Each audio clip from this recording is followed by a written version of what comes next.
Chilling tales for dark nights.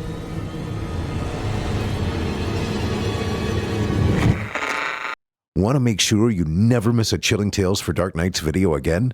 Be sure to subscribe and hit that bell to turn on notifications. The amber brown of the liquor disguised the poison it held, and I watched with a smile on my lips as he drank it. There was no pity in my heart for him. He was a jackal in the jungle of life, and I was one of the carnivores. It is the lot of jackals of life to be devoured by the carnivore. Suddenly, the contented look in his face froze into a startled stillness. I knew he was feeling the first savage twinge of the agony that was to come. He turned his head and looked at me, and I saw suddenly that he knew what I had done. "You murderer!" he cursed me. And then his body arched in the middle and his voice choked off deep in his throat. For a short minute, he sat tense, his body stiffened by the agony that rode it, unable to move a muscle. I watched the torment in his eyes build up to a crescendo of pain, until the suffering became so great that it filmed his eyes, and I knew that, though he still stared directly at me, he no longer saw me. Then, as suddenly as the spasm had come, the starch went out of his body, and his back slid slowly down the chair edge. He landed heavily, with his head resting limply against the seat of the chair. His right leg doubled up in kind of a jerk. Before he was still, I knew the time had come. "Where are you?" I asked.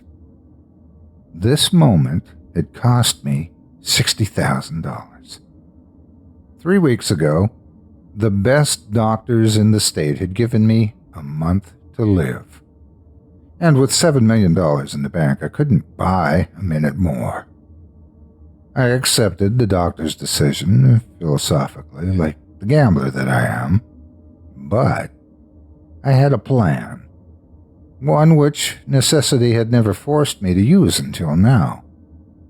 Several years before, I had read an article about the medicine men of a certain tribe of aborigines living in the jungles at the source of the Amazon River. They had discovered a process in which the juice of a certain bush, known only to them, could be used to poison a man. Anyone subjected to this poison died, but for a few minutes after the life left his body, the medicine men could still converse with him. The subject, though ostensibly, and actually dead, answered the medicine men's every question. This was their primitive, though reportedly effective method of catching glimpses of what lay in the world of death. I had conceived my idea at the time I read the article, but I had never had the need to use it until the doctors gave me a month to live. Then I spent my $60,000, and 3 weeks later I held in my hands a small bottle of the witch doctor's fluid. The next step was to secure my victim, my collaborator, I preferred to call him. The man I chose was a nobody, a homeless, friendless non-entity picked up off the street. He had once been an educated man, but now he was only a bum, and when he died, he'd never be missed. A perfect man for my experiment. I'm a rich man because I have a system. The system is simple. I never make a move until I know exactly where that move will lead me.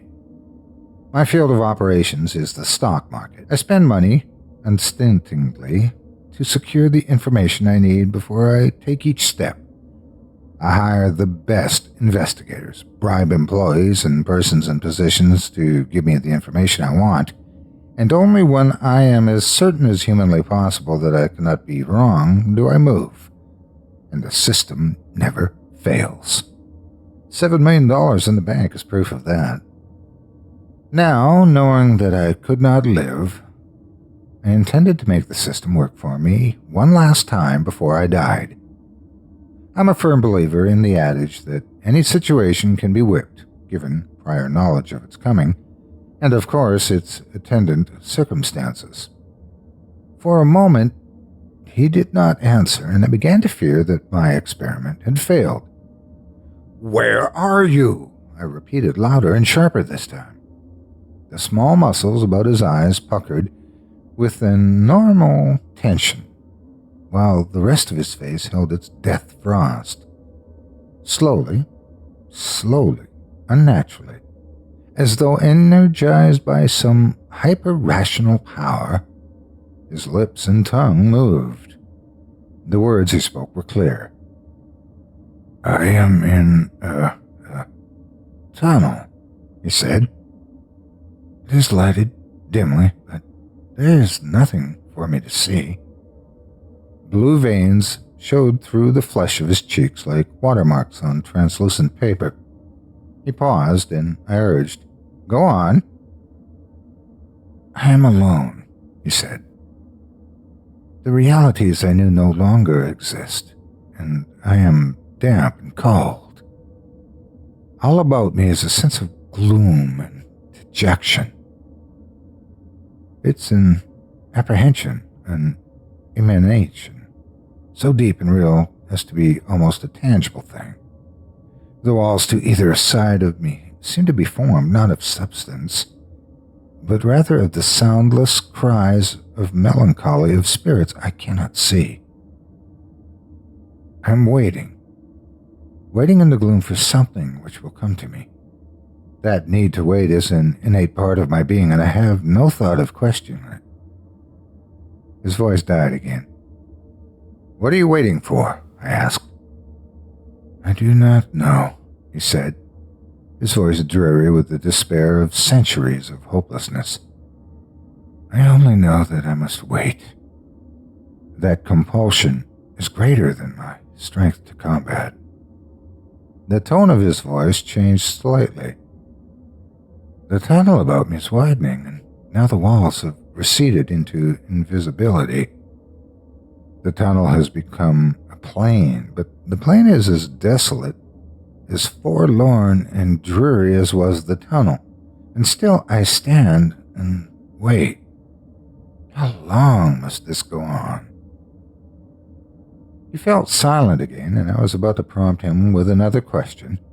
I could not afford to let the time run out in long silences, but abruptly the muscles about his eyes tightened, and suddenly a new aspect replaced their hopeless dejection. Now they expressed a black, bottomless terror. For a moment, I marveled that so small a portion of a facial anatomy could express such horror. "There is something coming toward me," he said. "A beast of brutish foulness. Beast is too inadequate a term to describe it, but I know no words to tell its form. It is an intangible and evasive thing, but very real, and it is coming closer. It has no organs of sight as I know them, but I feel that it can see me, or rather that it is aware of me with a sense sharper than vision itself. It is very near, God. It is very near now. Oh, God, the malevolence, the hate, the potentiality of awful, fearsome destructiveness that is its very essence. And still I cannot move." The expression of terrified anticipation centered in his eyes, lessened slightly, and was replaced instantly by its former deep, deep despair. "I am no longer afraid," he said. "Why?" I interjected. "Why?"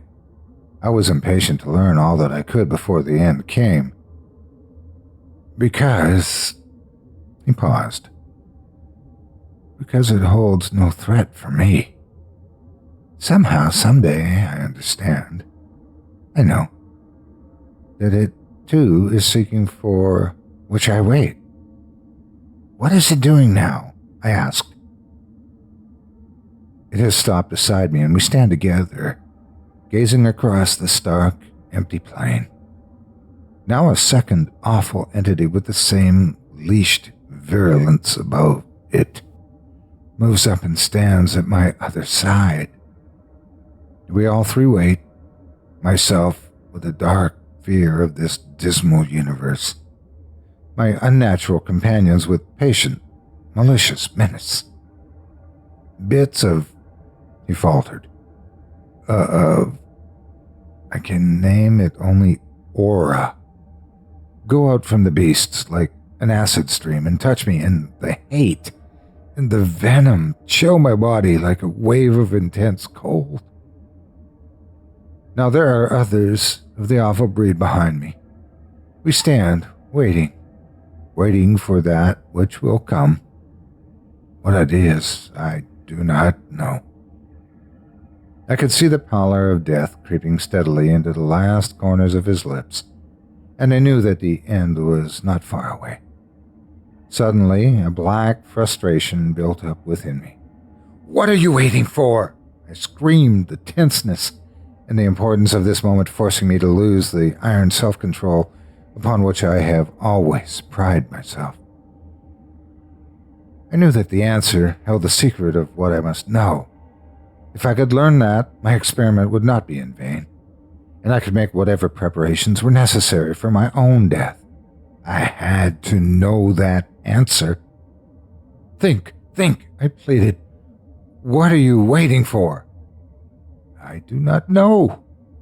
The dreary despair in his eyes, sightless as they met mine, chilled me with a coldness that I felt in the marrow of my being. I do not know, he repeated. Yes, I do know.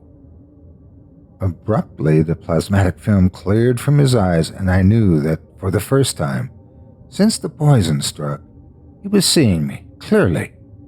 I sensed that this was the last moment before he left, for good. It had to be now.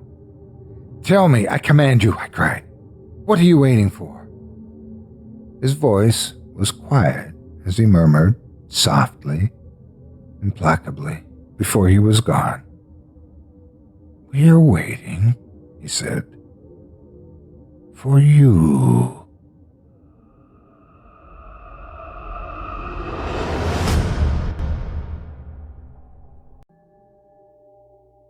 October, 2:23 a.m., California Highway 99, northbound. Get your butt down here and visit your boy! You ain't seen him in near a month! The voice screamed out of the little cell phone speaker. Dale held the phone away from his ear with one hand and kept an ironclad grip on the steering wheel of his Mack truck with the other. His ex-wife's rant was going into overtime, and he wished he knew enough about his new cell phone to know if it had a volume control. I go where the work is. Damn it, Velma. You know that. Don't give me that crap! That's the same excuse you used to spend time with that whore in— Her voice faded, and when it roared back, it was punctuated with the static pop. Kill me. Dale brought the phone back up to his ear. What'd you say, Velma? Don't pretend you don't know who I'm talking about. I know— The signal faded again, then came back. The voice panicked. I don't want to die. Can anyone— please? That didn't sound like Velma.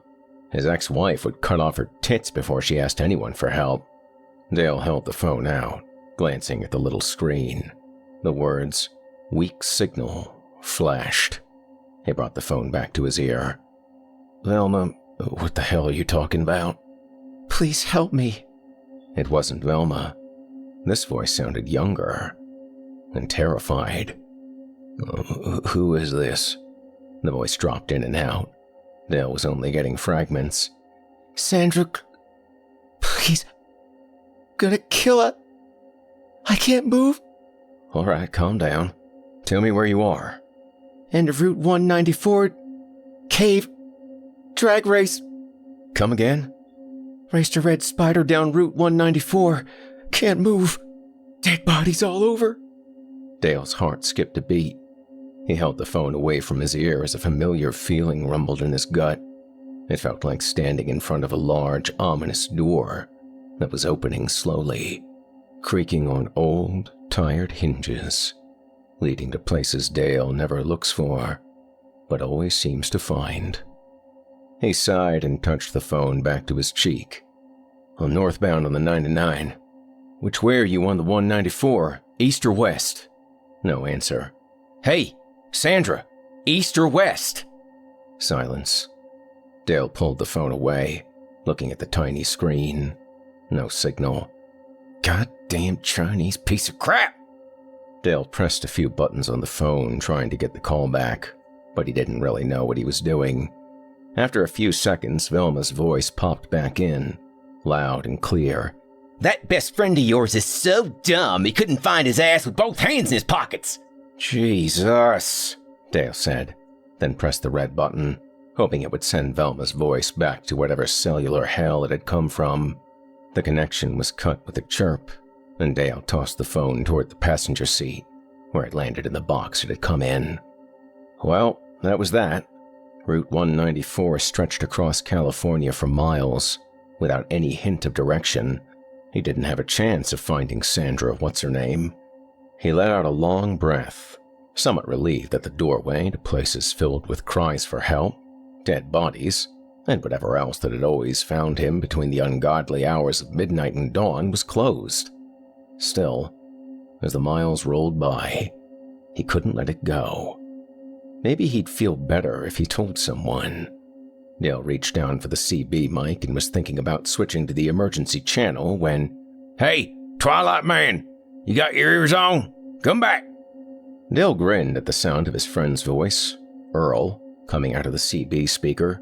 He brought the mic to his lips, pressed the call button. "This here's the Twilight Man. How you doing, Nightcrawler?" "Well, my butt is rawer than a $2 pavement princess and you know what. Other than that, I'm just Ducky. I'm back sliding down the grapevine on the rebound, looking to make camp in Bakersfield. Knew you were in the area. Wondered if you wanted to gather the wagons at a chewing choke for some breakfast. Come back." Dale looked at his watch. midnight. Sounds good, but hey, listen. I got this call on my cell I'd like to run by you. "Stop the presses. You got your cell phone?" Dale groaned softly. "Yes, let's not make a big deal out of it." "Damn, I needs to alert the media. Dale got himself a cell phone. It's like you're joining the human race and everything. Welcome to the 20th century, good buddy," Earl said. "It's the 21st century, numbnuts." Dale glanced over at the phone laying in its packaging. "Picked this thing up about an hour ago. Thought I'd try to give my boy a holler since it's his birthday tomorrow. But, of course, Velma picked up." "Oh, you have my condolences," Earl said. "How is Bitchzilla?" Dale chuckled. "Still queen of the harpies.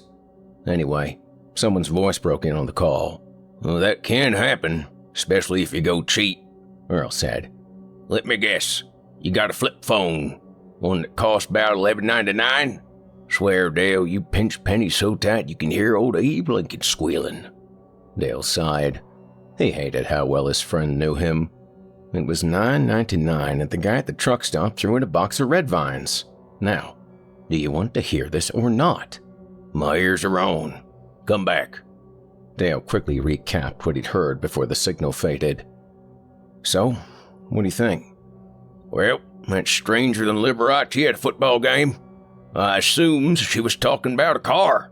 Say like an Alfa Romeo Spider."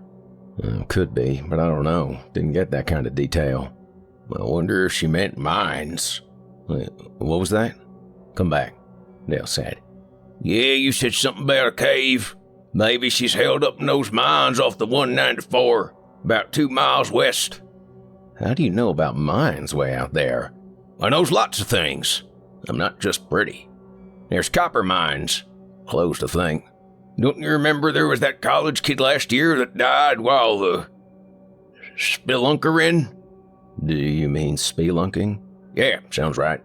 No idea what it is, but apparently you can die doing it." Dale's eyes followed an exit marker. He just passed the turnoff for Route 193 and knew 194 wasn't far away. Just keep on trucking, he told himself. In a few minutes he could be in Bakersfield, enjoying food guaranteed to hurry him along toward an early death. He was getting too old for this shit. So, what you gonna do, Twilight Man? Earl's voice popped over the CB. Dale took in a deep breath, letting it out slowly. He was trying to push the terror in the girl's voice from his mind.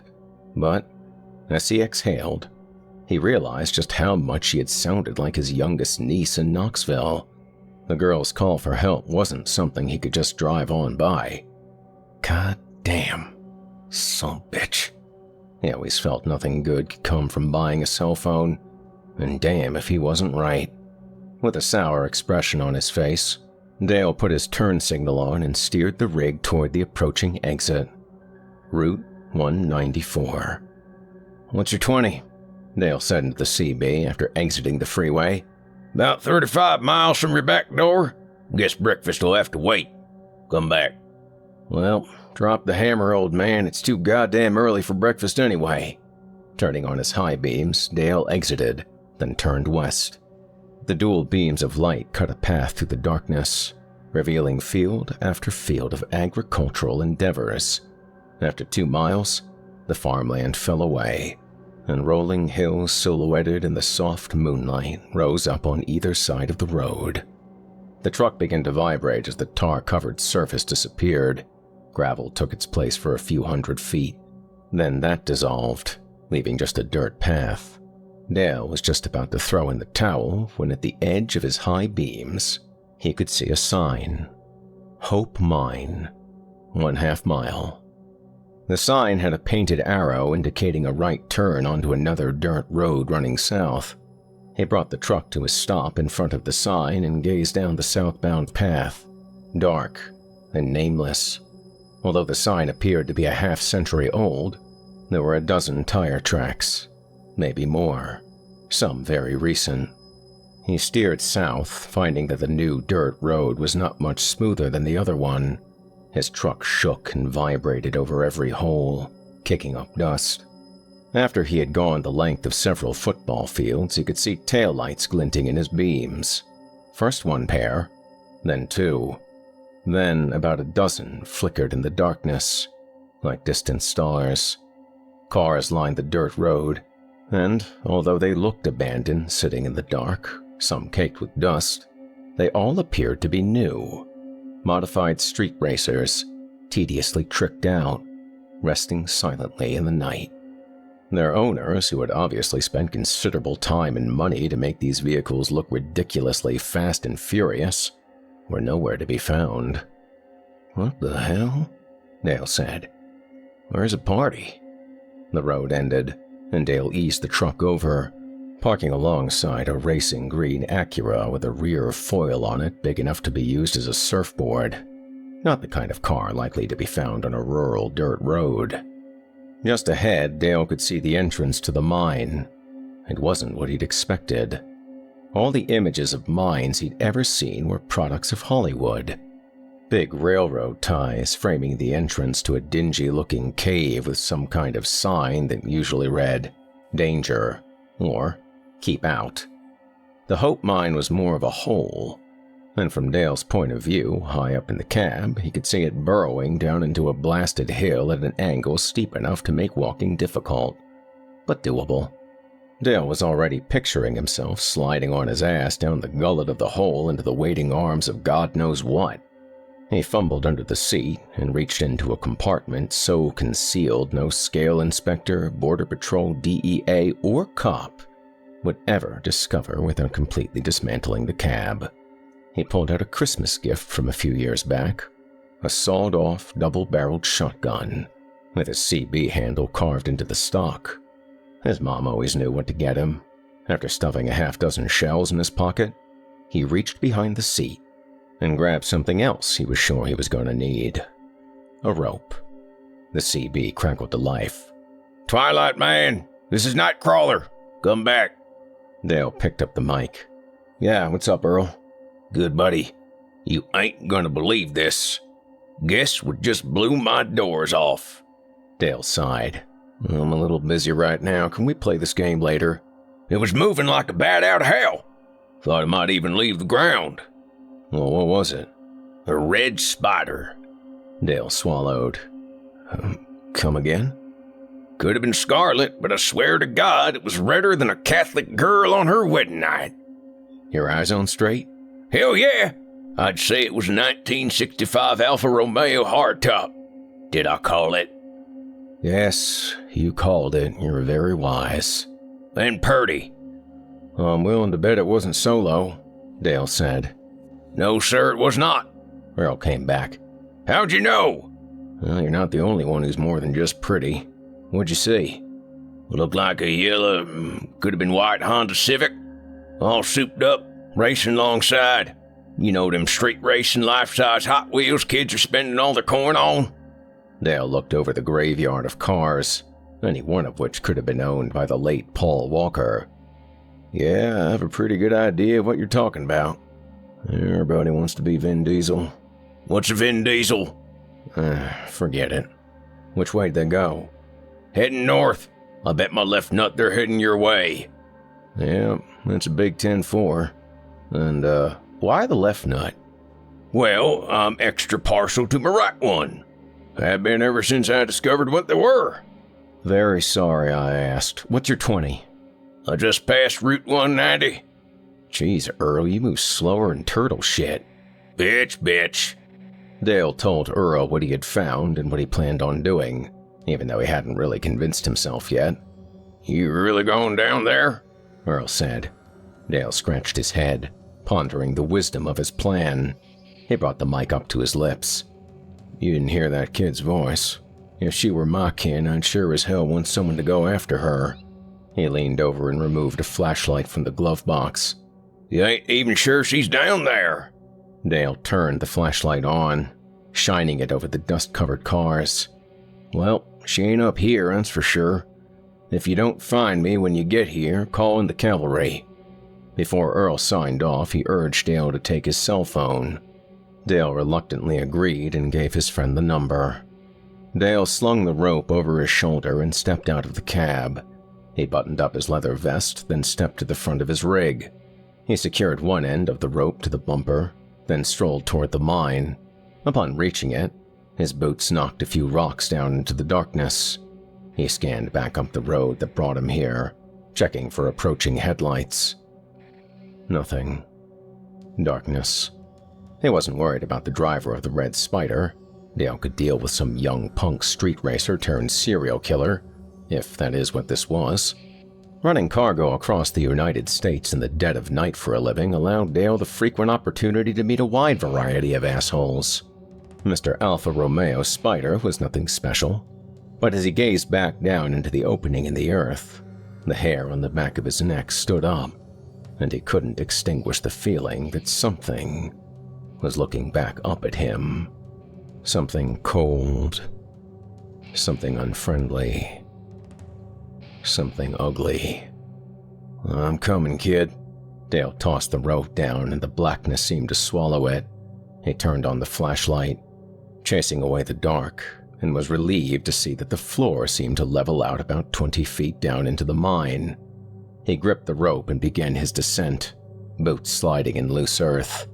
His 240-plus pounds of muscle and well-fed trucker's physique created an avalanche of gravel, limestone, and thick dust.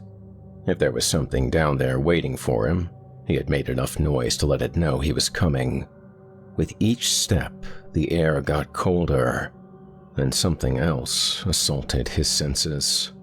A thick stench started to rise, pungent, adding weight and a foul color to the air. It was a recognizable aroma, one Dale had taken in more times than anyone ever should. But his familiarity with the smell didn't desensitize him to it. He gagged, tasted vomit, and his eyes watered as he moved closer to the source of decay and rot. He reached into his back pocket and pulled out a handkerchief, tied it around his mouth and nose like a train robber. The metal material did a piss-poor job, but it filtered the stench enough so that his eyes stopped tearing up like a little girl. Preoccupied with not puking, he almost didn't notice that the texture of the walls had changed.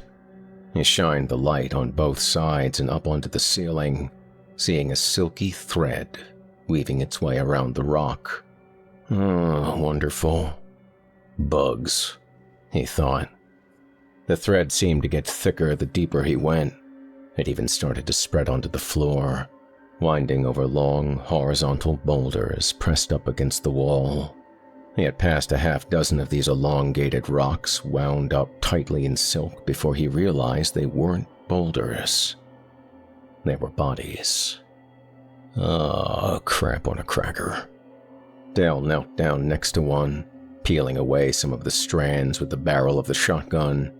It was a strange-looking corpse. It looked like the mummies in the Chicago Museum he got to gawk at as a kid, all dried up, shriveled. But no mummy he ever saw wore a Raiders cap. The light glinted off the NFL logo, and as Dale tapped it with the shotgun, the corpse's jaw dropped open with a crack. Dale stood back up, watching a spider the size of his hand crawl out from the shriveled body's throat. He noticed others crawling about, none larger than his palm. They moved over the bodies, feeding, their fangs pumping up and down, drinking in their meal. Dale narrowed his eyes, his blood beginning to boil. He turned on a heel and started heading deep into the mine. When he could, he adjusted his steps so that each one was followed by a crunching sound, bringing a satisfied grin to Dale's face as spiders died under his alligator skin boots. "Sandra?" he began to call, not giving a crap about being stealthy. If there was something down here wanting a fight, he was in the mood to oblige. Sandra's name echoed down the passage, and Dale could hear it reverberating for miles. He checked every body he passed for signs of life, knocking spiders to the ground with the barrel of his gun. The bodies were in various stages of decomposition, some looking very fresh, but none were alive. He stopped to deliver an occasional twist of the heel as arachnids died underfoot, but he began to notice that the further he went into the belly of this nest, the more eight-legged bastards there were to crush. He burped out a sigh, beginning to feel defeated. If he went much deeper, they might grow so numerous he wouldn't be able to dispatch them with a simple twist of the boot. They were already starting to drop onto his arms and shoulders from the ceiling. Damn it! On the verge of turning back, his flashlight caught something silver and metallic on the ground. A smartphone. A hand lay on the dirt floor, still and close to the phone. Dale followed the arm up to its silk-cocooned body hanging from the ceiling. Enough silk strands had been torn away that an arm had managed to get free. Even beneath the wrapping, Dale could see that this body was fresher than the rest. Dale stepped over and pulled at the tightly wound silk around the torso. Big glittering letters in the girl's t-shirt read, "American Idol." He placed 2 fingers on her jugular. Nothing. He checked again. Still nothing. He bent down and retrieved the phone. A name was printed on the protective case. Sandra Cleveland. Damn. I'm sorry, Sandra. Just not quick enough. Dale swatted at the spiders that had their fangs in her, then crushed a few under his boot, cursing. He was just twisting his heel on the last one when he heard the sound of engines. At least 2. He wiped his feet in the dirt, grinning. Now let's go deal with Mr. Serial-killing, spider-loving son of a bitch. With the shotgun over his shoulder, he began to jog back toward the entrance. The sounds of the cars were getting louder, engines revving. By the time he reached the rope near the entrance, one of the engines had been killed. A voice drifted down the holes as Dale climbed up. "I beat you, bitch! Now, get out of that historical artifact you call a car!" Dale reached the mouth of the mine and stepped up into the night. The first thing he saw was a teenage male, just old enough to shave, wearing an oversized sweatsuit, an unnecessary amount of gold chains around his neck, and a cap with the bill pointed backward. He was jumping up and down, and every few seconds he would perform some ludicrous dance move that the white kid clearly believed he had mastered. Beat you fat and square, I beat you fat and square. The teenager said, moving away from his modified street racer, a Honda Civic, with a chrome blower rising from the hood. He walked and sort of danced over the Italian car, a red Alfa Romeo Spider. Come on out! Let's see you losing biatch ass. The Spider just idled patiently as if it were waiting for something. Its black-tinted windows seemed to be keeping all its owner's secrets, and, as Dale stared at it, a chill moved through his body. It suddenly occurred to him that there may be more than one shithead in the Spider. 2, maybe 3 he could deal with, but if there were more and they were armed, he decided to conceal himself, watch a while, and see what he was up against. He crouched down behind a pile of rocks just outside the mine's entrance as the teenager continued to taunt the driver of the Spider.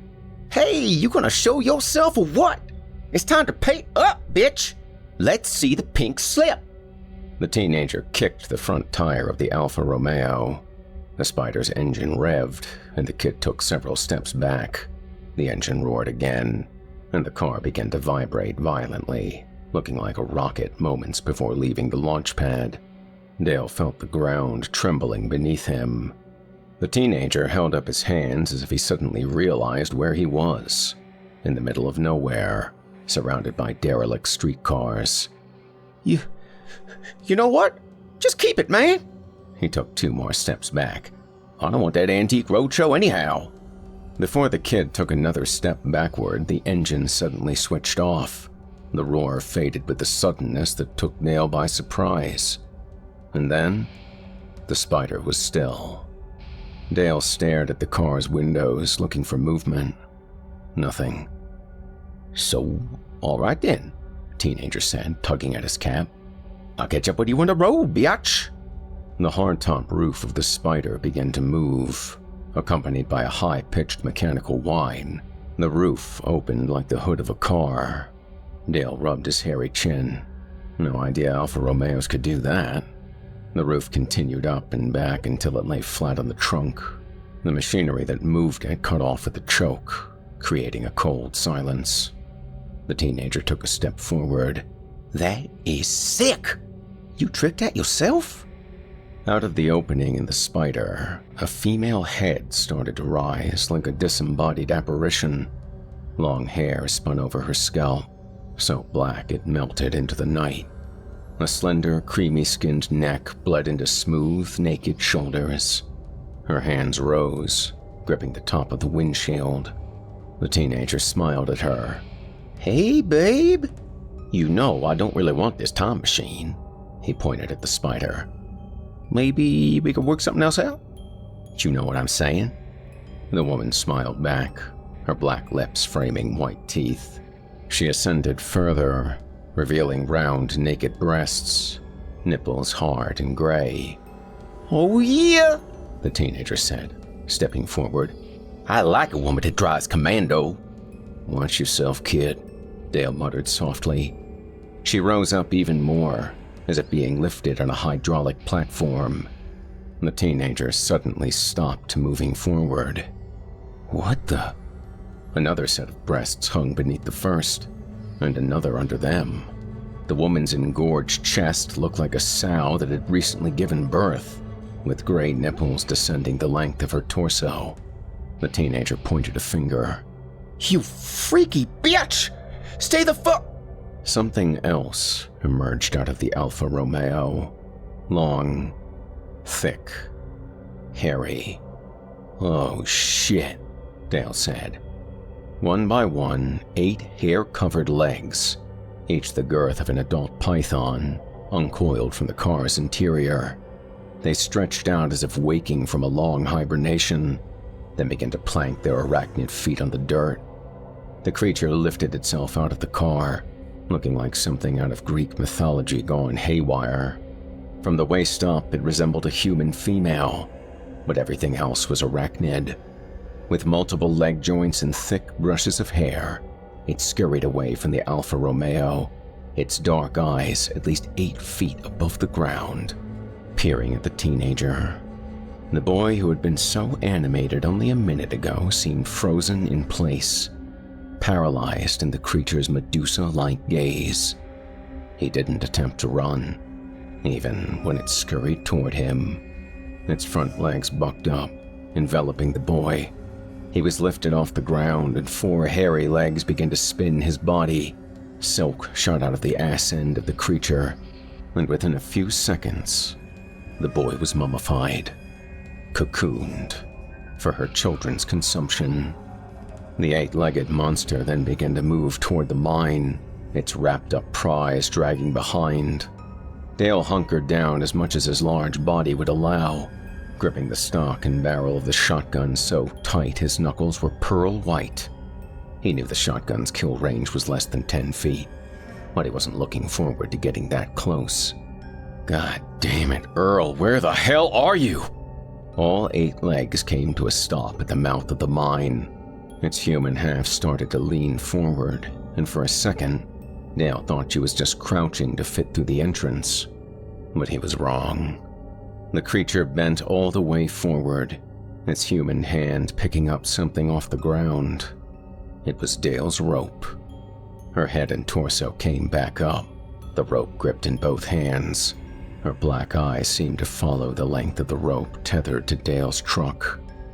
Well, shit. Dale readied the shotgun. So much for a surprise attack. Anger, vile and terrifying, consumed the creature's face. It started moving toward the truck, its human hands coiled into fists.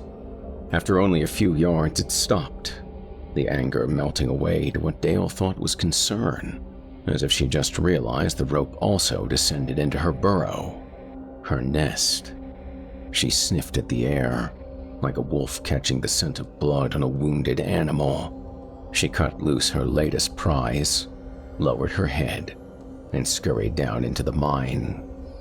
The teenager's wrapped-up body rolled down a slope and out of sight. Dale waited a few seconds for the hair on the back of his neck to relax, then stood up, letting out a long breath he wasn't even aware he'd been holding. He stepped from behind the pile of rocks and made for his cab, already picturing himself sitting safely within its confines.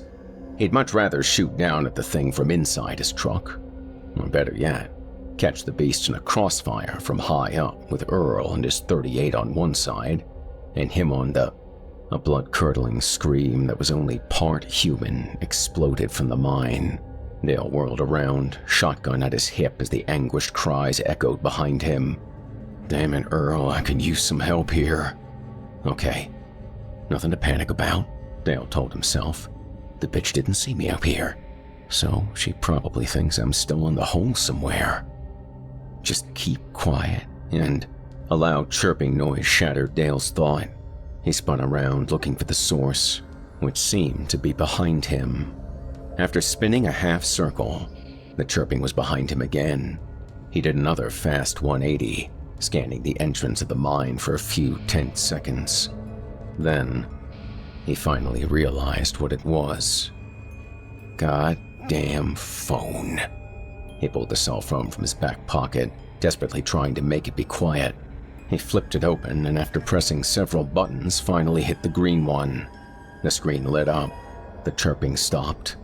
He was about to whisper something into the phone when he realized that whispering was no longer necessary. Eyeshine glinted deep within the gullet of the mine, and it was moving toward him. Dale, you there? Earl's voice squeaked out of the tiny speaker. Dale didn't answer, just took several steps back, shotgun leveled at the mine's entrance in one hand, cell phone in the other. Hey, good buddy. I'm at your back door, Earl said. Find anything? Dale held the phone in front of his face and said, A bug? A big fucking bug. He threw the phone into the mine and saw it bounce off the beast's chest. He gripped the barrel of the shotgun, anchoring the stock on his hip, just as the 8-legged monstrosity exited her lair. Pausing as it emerged, its back legs still lost in the mine's entrance, the beast seemed to know what Dale held in his hands, and it stood still, hissing, contemplating. She tilted her head, lowered her chin, and glared deep into Dale's eyes. The creature cast no visible shadow in the thin moonlight, but Dale felt himself being enveloped by it anyway, cold and scurrying up his spine. They stood motionless, like two gunfighters waiting for that undeniable moment demanding split-second reactions.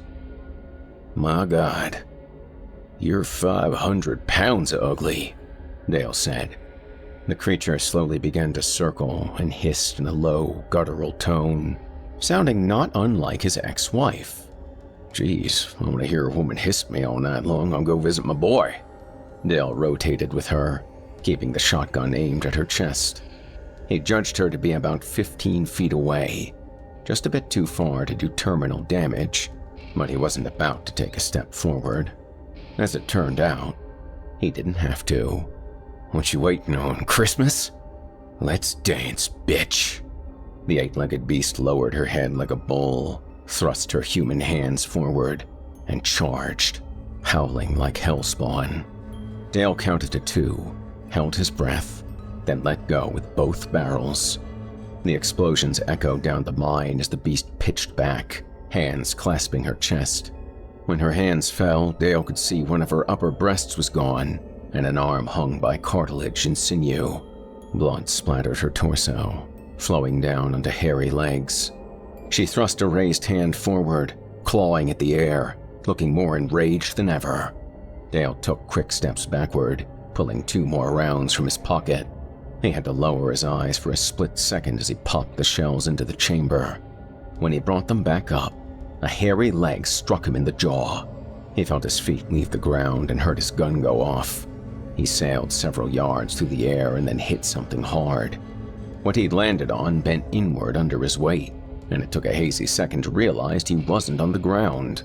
He had landed on the hood of the Alfa Romeo. The she-bitch scurried toward him, rising up on her back legs, teeth bared. Dale pointed the shotgun, not really aiming, and pulled the trigger. The soft sound of the hammers falling atop the empty chambers was, at that moment, the worst sound in the world. "Oh shit." Dale sat up, digging into his pocket for more shells. He saw her hand reaching toward him, and he swatted at it with the stock of the gun. She blocked his blow, knocking the shotgun from his grasp. She reached down and clasped Dale around the neck, lifting his ass off the hood. She pulled his face to hers, opening her mouth. For a second, Dale thought she intended to sink her teeth right into the bridge of his nose. He could taste her breath, foul, rank with rot. Then something seemed to catch her attention. Her eyes moved past Dale, and he felt her grip loosen. He wasted no time. He brought both fists down on her wounded arm. The creature howled, and Dale fell from her grasp, landing back on the hood with a thud. Pain rocketed through the back of his head as a familiar sound echoed in the night, rumbling, growing close. Dale rolled off the hood just as Earl's 18-wheeler plowed into the Alfa Romeo like a freight train, horn blaring. The crash was deafening. Sparks flew as big as muzzle flashes. Metal-tearing screeches exploded into the night. Dale kept rolling in the dirt as Earl's trailer rushed by. He got a quick glance of the arachnid bitch raising her human hands in a vain attempt to slow down 15 tons of speeding metal. With the Alfa Romeo as a hood ornament, Earl's truck bulldozed into the creature, its hairy legs leaving the ground.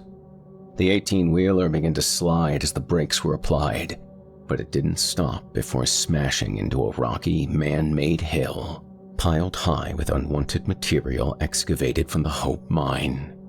The creature was pinned between the rocky hill and the crumpled frame of the Alfa Romeo. Earl's truck seemed to stand guard over the scene, pushing forward enough to keep the arachnid in her place, crushed in the tangle of broken black legs and twisted metal. Dale popped himself up into a sitting position as Earl stepped out of the cab. He had never been so happy to see his friend. Took you long enough? You cruised the granny lane all the way here, did you? Earl walked over to Dale, hand extended. You never could appreciate a proper entrance. Dale grabbed his friend's hand and allowed himself to be pulled up. Thanks, old man. Earl stood a few inches taller than Dale, and many pounds heavier. Well, I was in the neighborhood. Dale smiled and walked over to get his shotgun. Can I assume breakfast is on you? Earl said. Yeah. Dale gathered up his weapon. And not the usual cheap Denny's Grand Slam, neither. A real fine and proper breakfast.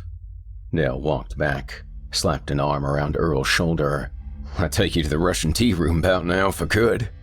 Earl tugged on his black Harley-Davidson t-shirt. Well, we're a bit underdressed. They both stared for a few silent moments at the carnage at the far side of Earl's front bumper. The creature squirmed in front of them. Two of its long legs still moved just outside the crushing pressure of Earl's truck. Its female head lay over the top of the rocky hill, blood drooling down the sides of her mouth. Earl stepped forward, taking a hard look. Christ, Dale, you sure do have a knack for finding the meanest, ugliest women. Well, it's a gift. Well, you ought to think serious about giving it back. Earl scratched his head. What the hell's that? Dale had heard of these creatures. Mostly just whispers in the night, really. I think they're called Homo arachnus. Part people, part bug. Were spiders, if you want. Think the last one on record died off in the 50s, along with them giant desert ants. Military took 'em out. Well, at least that's the rumor. Well, that rumor is in need of a status update. Earl looked over at the mine entrance. Oh, anyone alive down there? Nothing on two legs. Dale pointed down the slope. There's a kid down there in a silk wrapper. Probably just napping. Looks like spider bitch like to stun her prey. I'll go take a look, Earl said, then pointed over at the crushed beast. Why don't you go and say goodnight to Gracie? Dale nodded and strolled toward the rocky hill. He pulled 2 shells from his pocket and loaded the shotgun. Closing the chamber, he climbed up and around the uppermost part of the hill, where the creature's head lay. Its black hair spilled out onto the dirt like crude oil, and Dale placed a boot on a few healthy strands, inches from her scalp. She tried to raise her head up, but Dale's boot held it down by its midnight-colored locks. She looked at him and hissed, blood spotting his jeans. In these final moments, Dale could never despise these things. Not much, anyway. It was just an unnatural thing, doing what unnatural things were made to do. But now, it was time for Dale to do what Dale was made to do. He leaned over, placed both barrels up against her forehead. Say goodnight, Gracie. He pulled the trigger.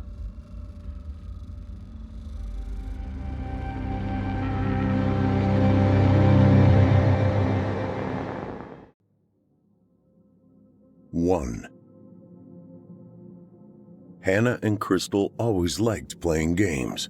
The two sisters always played the typical grade school games like hopscotch, hide and seek, as well as jump rope at school. They were the inventive, creative kids. They always had the most vivid imaginations compared to the other children in school. The other kids only played video games or watched television. Hannah and Crystal were living below the poverty line in the state of Georgia. Their games were simple, yet somewhat different from the other kids. They added their own new rules. Hopscotch, for instance, if some other girl won the game, Hannah or Crystal would pick up the rock and hit the girl with it. New rule, they both said in unison. Those kinds of things got them sent to the principal's office and a conference with their parents. After several incidents, a referral to the children's division was made. Many times when they played jump rope, the sisters would turn the rope, and when a girl was getting through the whole rhyme without missing a jump, they would once again do something to cause their playmate to lose.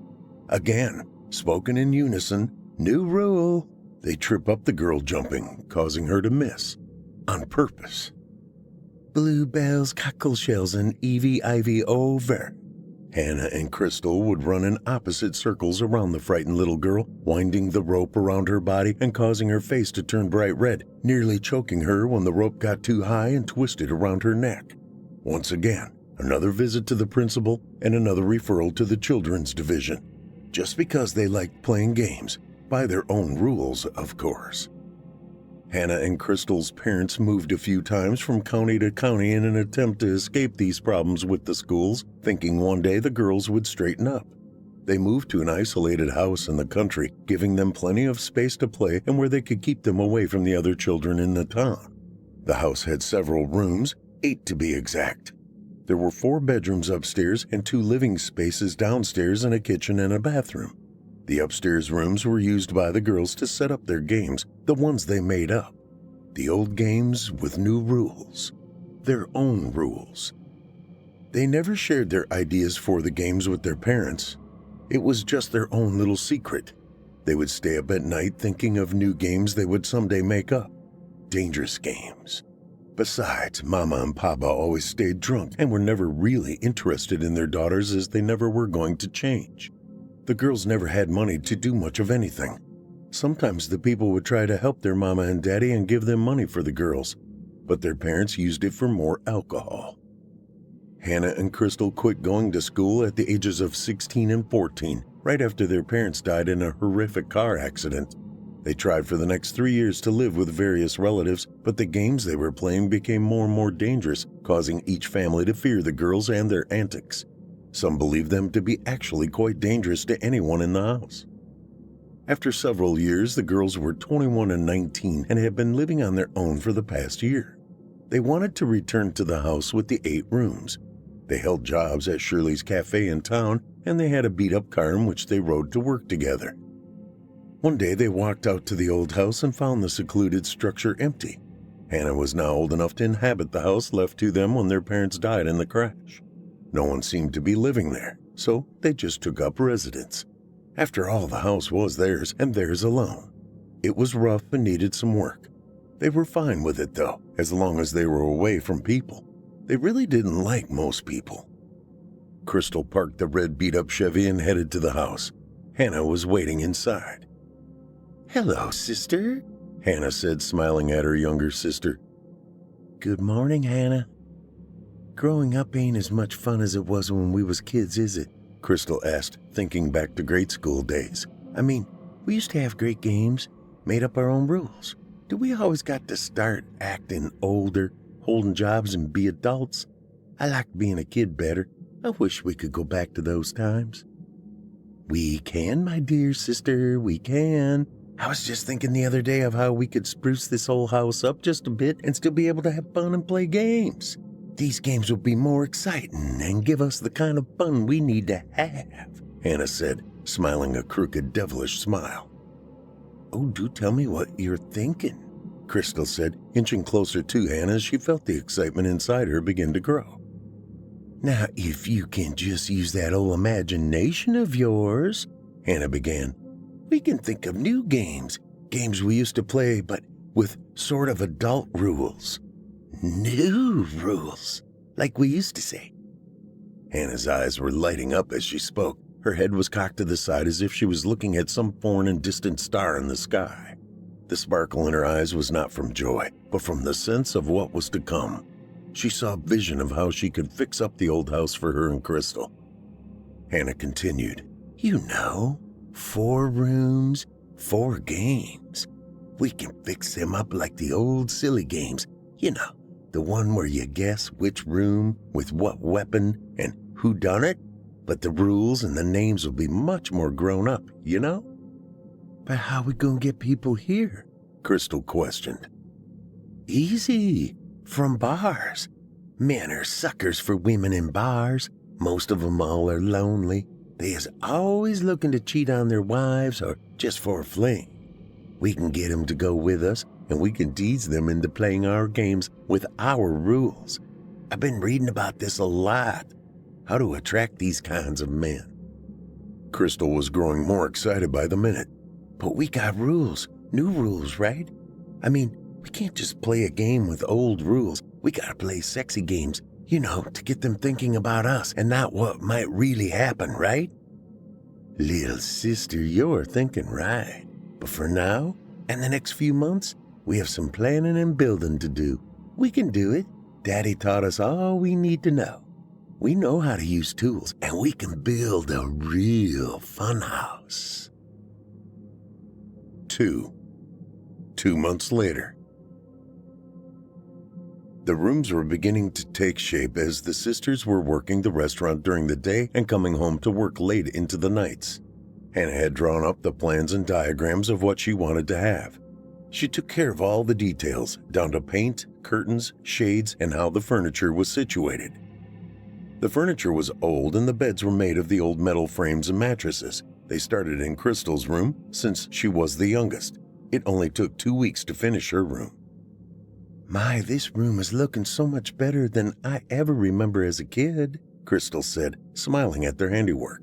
"Thank you, Hannah, for giving me what I didn't have as a little girl." "It's only the beginning, Crystal. Tomorrow we'll start in my room. Your room has some new gadgets and toys. When we're all finished, we can test them all out. I can say I'm so excited to find out how well they work," Hannah said, twirling her hair like she did when she was a young girl. "Me too, Hannah, me too," Crystal said with a look of excitement and wonder at how smart her older sister was. Crystal idolized Hannah. "You always figure things out, like you have some kind of superpowers or something. Let's get to bed. We have to work early tomorrow at the cafe." Hannah walked past her room and towards her mother and father's room down the long hall. She peeked in around the door, almost expecting to see them lying there, drunk and passed out.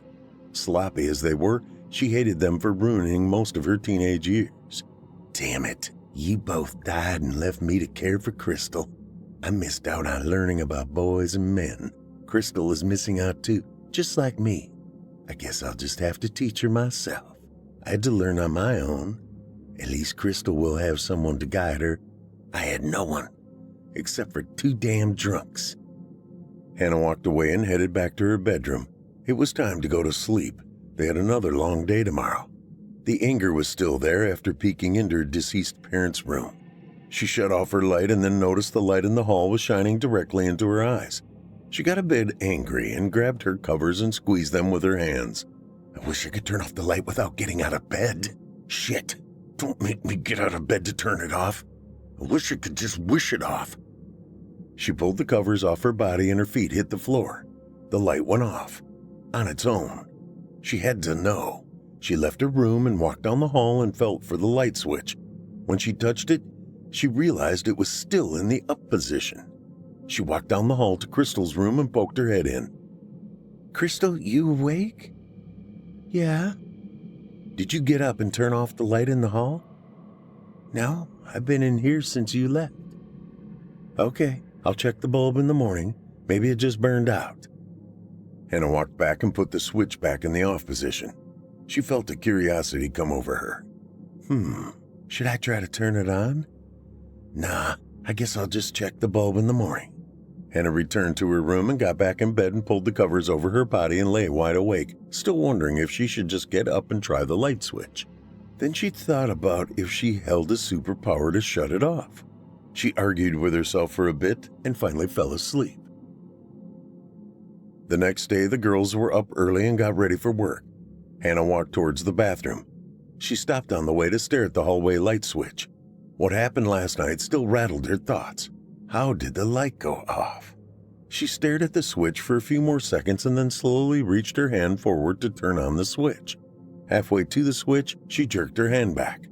She couldn't tell if she made her arm move or if her arm had a mind of its own. Either way, she left it alone and headed to the shower. They both finished their makeup and tied their hair back.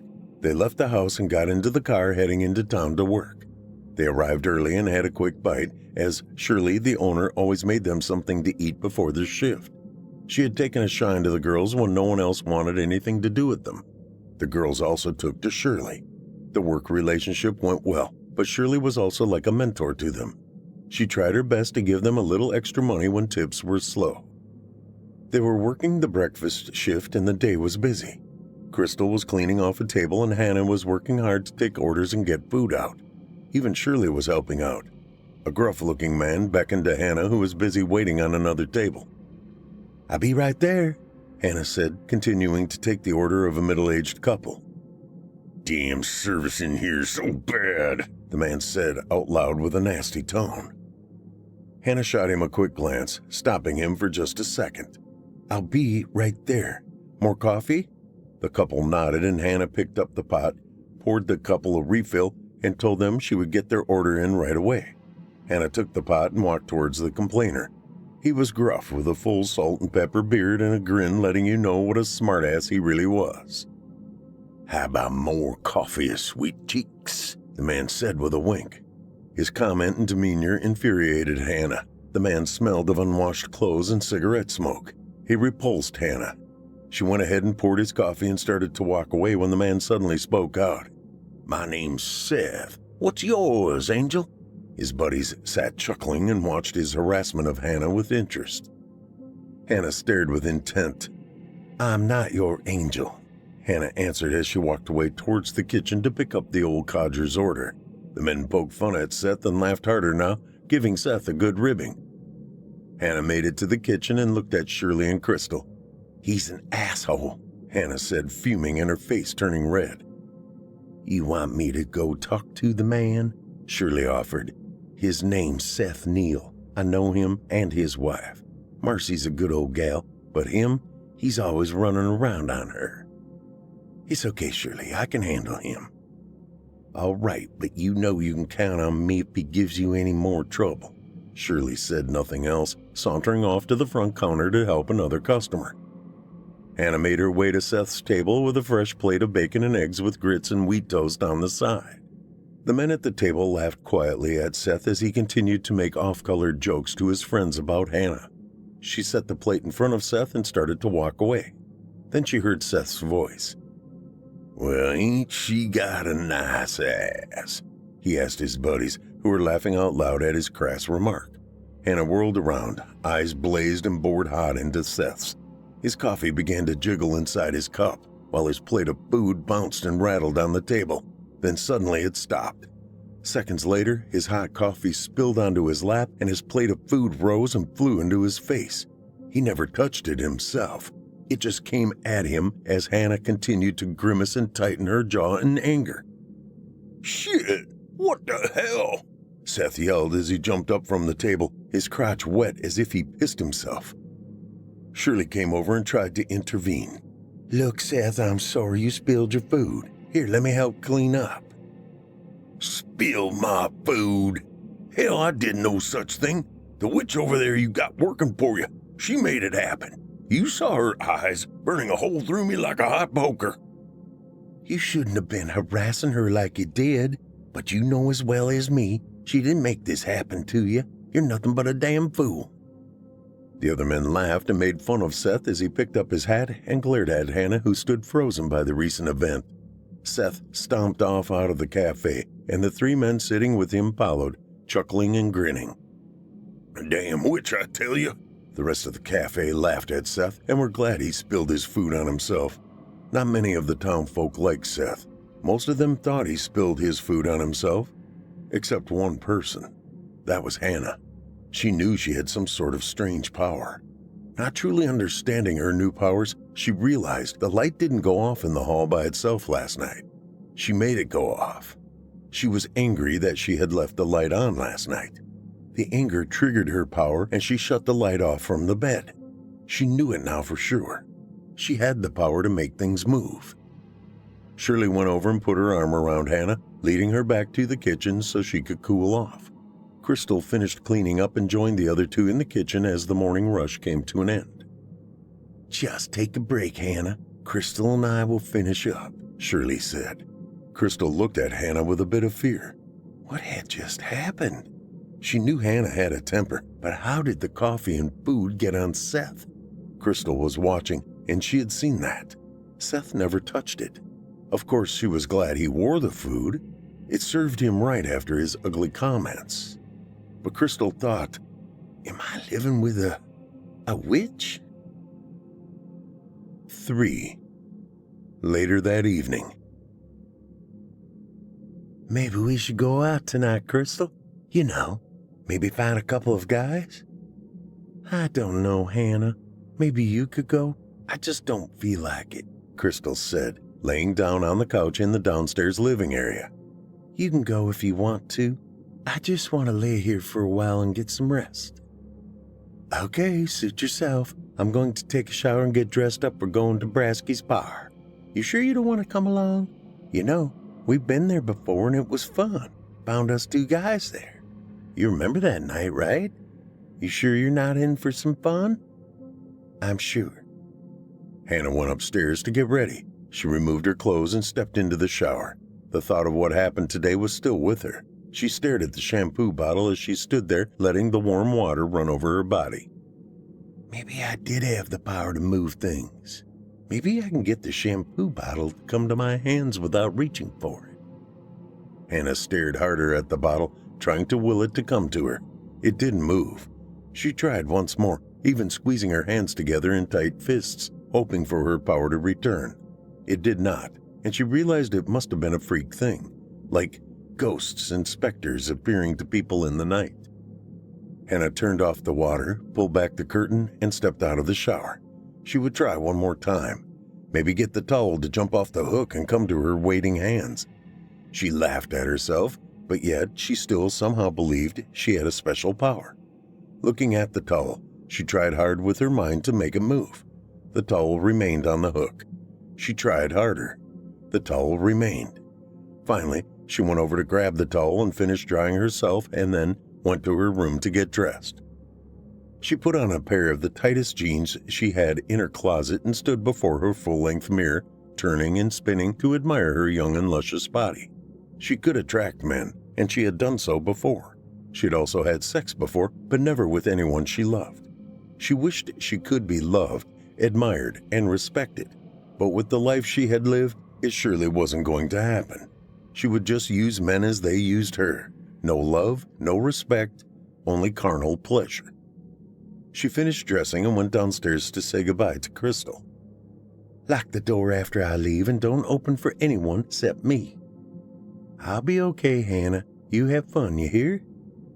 "I will. I sure will. If I find a man, you want me to bring you one too?" Hannah asked with a sly grin. Crystal laughed. She couldn't help but notice how pretty her older sister looked tonight. Hannah had always taken care of her. At home, at school, in fact, everywhere. It would always be this way, she thought. "I'll be fine here by myself, Hannah. But be careful tonight, Hannah," Crystal said as her big sister was walking out the door. "Don't you worry about me, I'll be fine." The door slammed behind her. Crystal never did worry about Hannah. She was older and stronger and never seemed upset, except for today. Crystal was having trouble forgetting the scene she witnessed earlier. She wasn't tired, and in truth, she kind of wanted to go out tonight. But what happened today made her feel leery of her older sister, more than she ever had in her entire life. Crystal heard the car start up. She stood up and moved to the window and watched Hannah's car leave down the dusty gravel road. A cold shiver ran down her spine as she wrapped her own arms around her bare shoulders, attempting to warm herself. Hannah parked her car a block from Brasky's bar. She walked down the sidewalk and entered through the door. She walked up to the bar and sat on the end stool. Hannah ordered a beer and sat patiently, checking out who was in the place. She spied a nice-looking man at the other end of the bar. She smiled cautiously and took the first sip of her beer after the bartender delivered it. Hannah looked behind her, and there at a table in the corner was none other than Seth and a couple of his buddies from the diner this morning. The sight of Seth kneel made her skin tingle with still harbored anger. She wanted to suppress it, and she finally did, taking a long drink of her beer and listening to the jukebox playing slow country tunes. Hannah chuckled at the memory of Seth having coffee and food all over his clothes. She smiled and looked over again at the handsome young man at the end of the bar. Probably some rich kid. Maybe way too good for her, she thought, as she continued to watch from the corner of her eye, not wanting to be caught staring at him. Even though she knew it was a long shot, she was going to try to lock eyes with him the next time he looked over. Suddenly, she felt a tap on her shoulder, and when she turned, she was startled to see Seth had moved in behind her. He sat down on the stool next to her and spoke first. "Well, well, if it ain't the little waitress from the diner. What brings you out to Brasky's tonight?" Seth asked as he took a pull off his own bottle of beer. Hannah could see his friends beginning to grin, and now she was starting to feel uncomfortable. She just had to control herself and put a lid on her anger. "Just out for a beer. Needed to get out of the house for a while." "Didn't recognize you with your hair down and all. You're a pretty gal. Look, Seth, I apologize for getting all upset this morning, and I'm sorry you got food all over you, Hannah said, letting her gaze meet Seth's bloodshot eyes. Not a big problem. In fact, do you mind if I buy you a drink? I don't hold a grudge against you. Not someone as pretty as you. What is your name, anyway? Hannah wanted to hurl at the thought of Seth Neal trying to hit on her, but something was coming into her mind, something she could not stop. It was a plan that included some new rules. She looked even more deeply into those bloodshot eyes, feeling some sort of control over Seth. Yes, new rules. My rules. Hannah, being a little wiser beyond her years, spoke up briefly and to the point. My name's Hannah. Seth, you like games, don't you? Well, it depends on what kind of games you're talking about, Seth answered, his tobacco-stained teeth showing in a slight smile. I think you know what kind of games I'm talking about. You know, fun and sexy games. I might even get my sister Crystal to play along if you want. Well, now, I think I could kind of like such a game. You talking about going to your place? I ain't never been there, but I think I know where it is. I'll just follow you if it be okay, Hannah. You want me to ask one of my friends over there to come along? No, Seth, only you. I'd rather not share. She smiled devilishly. They left Brasky's, and each of them got in their own car and drove towards Hannah's place. Seth with a smile on his face the entire way, Hannah wearing an evil grimace on hers. 4. Game night. They walked up to the house together, an odd-looking couple to say the least. Hannah entered the front door first, and Crystal sat up on the couch when she heard her come in. Seth followed behind her, closing the door after he was inside. Crystal sat up and put her feet on the floor. She was frightened to see Seth in their house. She wondered what had taken place and why he was even here. Crystal started to speak, but Hannah quickly took over. Look who decided to join us for a few games, Hannah said, flipping her dark hair over her shoulders. But, Crystal started to interrupt. Seth here says he wants to play games, maybe with both of us, if you're up for it. You know, sexy games, Hannah said, winking at Crystal to go along. Crystal cringed at the thought as Seth flashed his yellow-toothed smile. She could smell the stench of smoke and alcohol on him from the couch, reminding her of the odor of her own drunk father. She was repulsed and not sure she should participate in this complete turnaround from this morning. Well, sure, I guess. Seth, let me show you my room and you can get yourself all comfy and such, Hannah offered as she took Seth by the hand and the three of them walked upstairs. Arriving at her room, Hannah let go of Seth's hand. Here it is. Ain't it pretty? Just the kind of room you would like to have for game playing, right, Crystal? Well, sure. Hannah has it fixed up real nice. She's good at decorating and all. Looks damn pretty for sure, Seth said as he walked around the room, noticing all the frilly things Hannah seemed to like. Looks exactly like what a pretty thing like you would have. A man could get used to coming around here for a few adventures of a naughty variety. He sneered as he licked his lips. Crystal shivered at the thought, but Hannah remained calm. Here, Seth, you get comfortable on my bed, and here's a towel to put around you. Lay back on the bed and relax while you're finished undressing. We'll be right back. We just need to change into something more comfortable and, more revealing. Something hot and sexy, just to raise your appetite a bit. See you in a few minutes.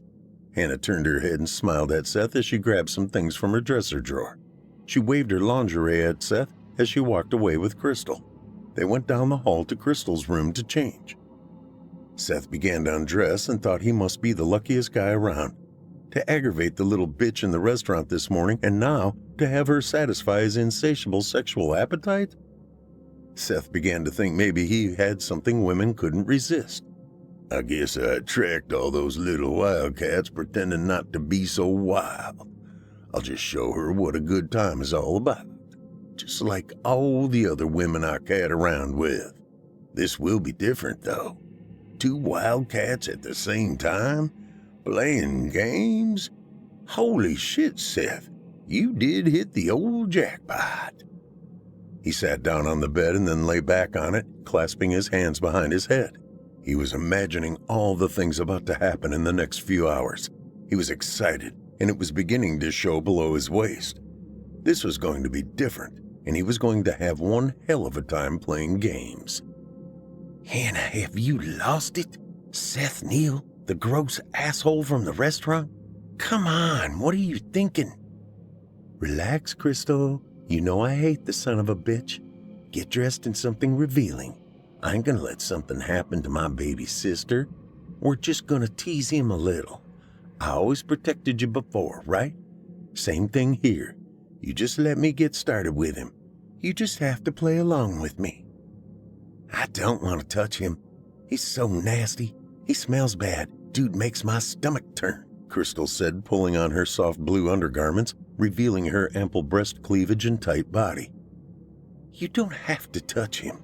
You just let me do all the work. All you gotta do is stand there and look pretty. Easy for you, sweetie. Crystal smiled back at Hannah. She knew her sister had a plan to humiliate Seth. She just didn't know what it was exactly. But she thought maybe this will be fun after all. They headed back to Hannah's room and Seth. Hannah poked her head in and said, "Close your eyes, Seth." Seth did as he was instructed. He lay back and couldn't believe the situation in which he now found himself. 2 young and beautiful girls before him, clear skin, beautiful curves, and damn revealing outfits. He must be the luckiest guy on earth. His mental filth now working on him, he was imagining all the things he may be able to do. He might be going mad, really, but what a way to go, he thought. Now you need to sit up, open your eyes, and we will each hold your hand as we walk back to Crystal's room. Seth stood and couldn't believe what he was seeing. They were beautiful, and he had never been with any girl that were even close to this pretty. They led him down the hall to Crystal's new room. This room was all done and game ready. Hannah had seen to that. Everything was in place. Just lay down on this bed, Seth. Hannah cooed lightly into Seth's ear. He could smell the girls. Their perfume was intoxicating. He imagined their skin so silky smooth. A slight sweat was beginning to bead up on Seth's forehead. Hannah removed the towel around Seth. Laying there with nothing left on but his underwear, he couldn't wait for what was next. Which one of us would you like first, Seth? Hannah asked as Crystal also moved seductively towards Seth, her breasts peeking through the sheer gown. Doesn't Crystal look great, Seth? Oh, yeah, she looks amazing, Seth replied, feeling a slow burn beginning to rise inside of him. No touching, Seth, just look, Crystal told Seth, and Hannah, too, began to inch closer to their new prey. Seth could not help himself any longer. He didn't have time or patience to play this slow game with his lust burning inside of him like a wildfire. He reached for Crystal, grabbing her wrist and trying to pull her closer. Crystal felt his rough, calloused hands, and it immediately caused her repulse, pulling her wrist away from his sudden and firm grip. He would not let go and was beginning to smile. Oh, I love the way you play this game, little missy. Playing hard to get. Let go of her wrist, Hannah said firmly, her eyes starting to sear into Seth's while he held tight to Crystal's wrist, her stare causing him to suddenly lose his grip on Crystal. Step back, sister. New rules, Hannah shouted in a voice that actually sounded more like a growl. Bluebells, cockle shells, and ivy over, Hannah sung in a sweet and sing-songy voice. Seth froze for a second and then started to get up from the bed. Ropes, now, Hannah commanded, and the ropes from under the bed encircled Seth's body before he could even blink, tying him down to the bed so damn fast he couldn't get the words out of his mouth. What the what? Seth could not put the words together, sweat now dripping profusely from his brow. New rules, new game. Our rules, Seth. Want to pick on little helpless girls? Got more tricks to show you, Seth dear. More damn tricks than you could shake a stick at, you bucking slob. Seth felt the rope around his neck cinch tighter, and it was making it harder for him to talk and breathe. He knew this girl was a witch, and now he could prove it. But would he live to tell of his experience? "Knives!" Hannah yelled.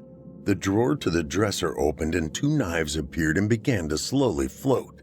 Seth turned his head and watched the knives float slowly towards him, hovering above him like 2 drones ready to strike. Hannah stared hard at the knives, using this newfound power, directing them with her eyes. "Run," she mumbled as her head began to shake as she concentrated on the first knife. Seth trembled as he now knew what she was capable of. He had fallen for her trap, and now he was about to pay a price for being the ass he was. He could not move his hands, his arms, or his legs. For the first time in his life, Seth Neal was entirely helpless. "True," Hannah uttered softly as she focused on the second knife. She began to shake even more, willing the knives to move inches above Seth's hands, tied down against his naked thighs by the thick rope which came from under the bed. "3!" Hannah screamed as the 2 knives plunged into the backside of Seth's hands and searing through them into his thigh. He let out a piercing scream. No one for miles around could hear it except Crystal, who quickly backed away from Hannah. She now stood in her bedroom doorway. Hannah could not hear Seth's bellow as she was in another world, playing a new game, with her own rules, just like back in grade school. Hannah was lost in an energy field that defied any sense of normality. Seth didn't want to move as he feared he would make the wounds worse. Please, Hannah, just let me go. I learned my lesson. Please, just let me go." "Oh, now we get the whimpering child. You were so funny in the restaurant, complaining about the service and talking about my nice ass. Yeah, that was you, right? Being a big man in front of your friends. Wish they could see you now, Seth," she chortled. "Look, Crystal, the tough guy is screaming in pain. Are those tears we see running down your cheeks, little man?" Crystal had now realized she was indeed living with someone that held some kind of superpowers. It frightened her enough to send her backwards out of the room after hearing Seth's maniacal screams of pain. Hannah had not noticed her sisters inching back from the scene. Crystal always knew Hannah was the strong one, the one that threw all caution to the wind, while she herself had remained shy and reserved. Her instincts told her to play along, but had Hannah snapped? Gone too far? Would she herself be in danger someday from these superpowers that Hannah now displayed? Suddenly, Crystal could not believe what she was seeing. Hannah shook violently, and her eyes turned a scorching hot red, boring into the soul of this degenerate man, lying in his underwear, all tied up and hands pinned to his thighs with 2 knives. "Hannah, stop, please! Hannah, please!" Hannah's body wheeled, and the red eyes burned into her sister's total being. Crystal felt a strange and eerie feeling as her feet were lifted off the ground, levitating, until she was flung backwards and slammed into the hallway wall outside of her bedroom entryway. Crystal slid down the wall in a heap and lay for a second before crawling back to the room to see if it was over. As she peeked around the corner, she saw the claw hammer floating above Seth, hovering over his head like a cobra ready to strike. His sister was mumbling as the hammer got closer to his brow. Crystal realized that Hannah was completely over the edge. She got to her feet and ran to the downstairs living room, picking up her phone and dialing 911. Another piercing and final blood-curdling scream came from the lips of Seth Neal. Crystal had just finished giving the address to the 911 operator when she heard her sister call out to her. "Crystal, come back up here. We're not done playing the game." Crystal dropped her phone and could hear the voice of the operator. "Please stay on the line until someone can get there to help you." With her phone still connected to 911, Crystal ran from the house, running across the small creek and towards the small abandoned church that had been empty for years. She and her sister used to play there when they were small. She ran fast and did not look behind her. The creek rock had cut her bare feet, and when she got to the church, her feet ached. She limped to the front pew and hid herself underneath.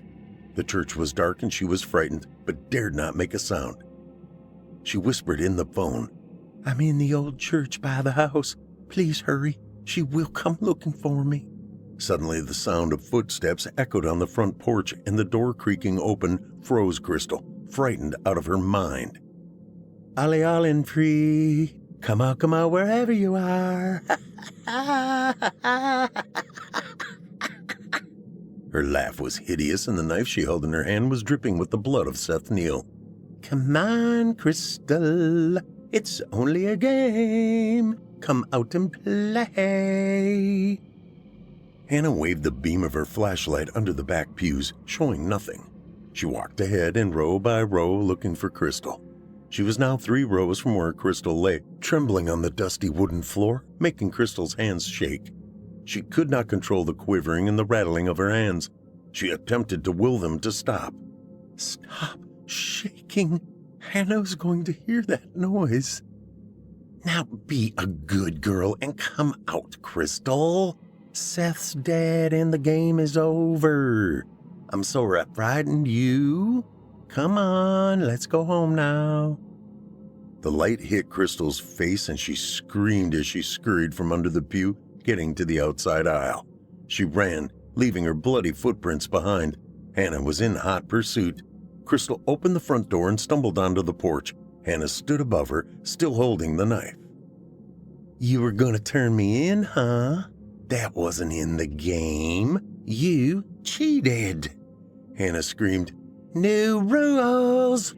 And she raised the knife with both hands above her sister's head. The shot rang out clear, and Crystal saw the blood explode from her sister's exposed midsection. Crystal turned in the direction of the shot to see the sheriff still pointing his gun at Hannah, who had fallen to the ground, now slumped against the door, her body lifeless and still. Tears spilled down Crystal's cheeks as she sat in the back of the county sheriff's car, the blue and red lights reflecting on her young and shocked face. Her mind had drifted to all those days on the playground. Crystal had won the game she damn sure never wanted to win. What was left? Her parents gone, Hannah gone, the ambulance loading dead bodies. For Crystal, there was nothing more to feel. Hollow and empty, her mind unable to comprehend what she had witnessed. With the blanket wrapped around her and suffering from shock, she looked straight ahead. Most people at 20 years old have a lifetime to look forward to, filled with dreams. She looked out the back window and saw nothing but darkness. No church, no house, no Hannah. For Crystal, her world was totally empty now, and there were no dreams, no future, no nothing. From game night on and forevermore, her world was dark, and the time would always be midnight. Eternally.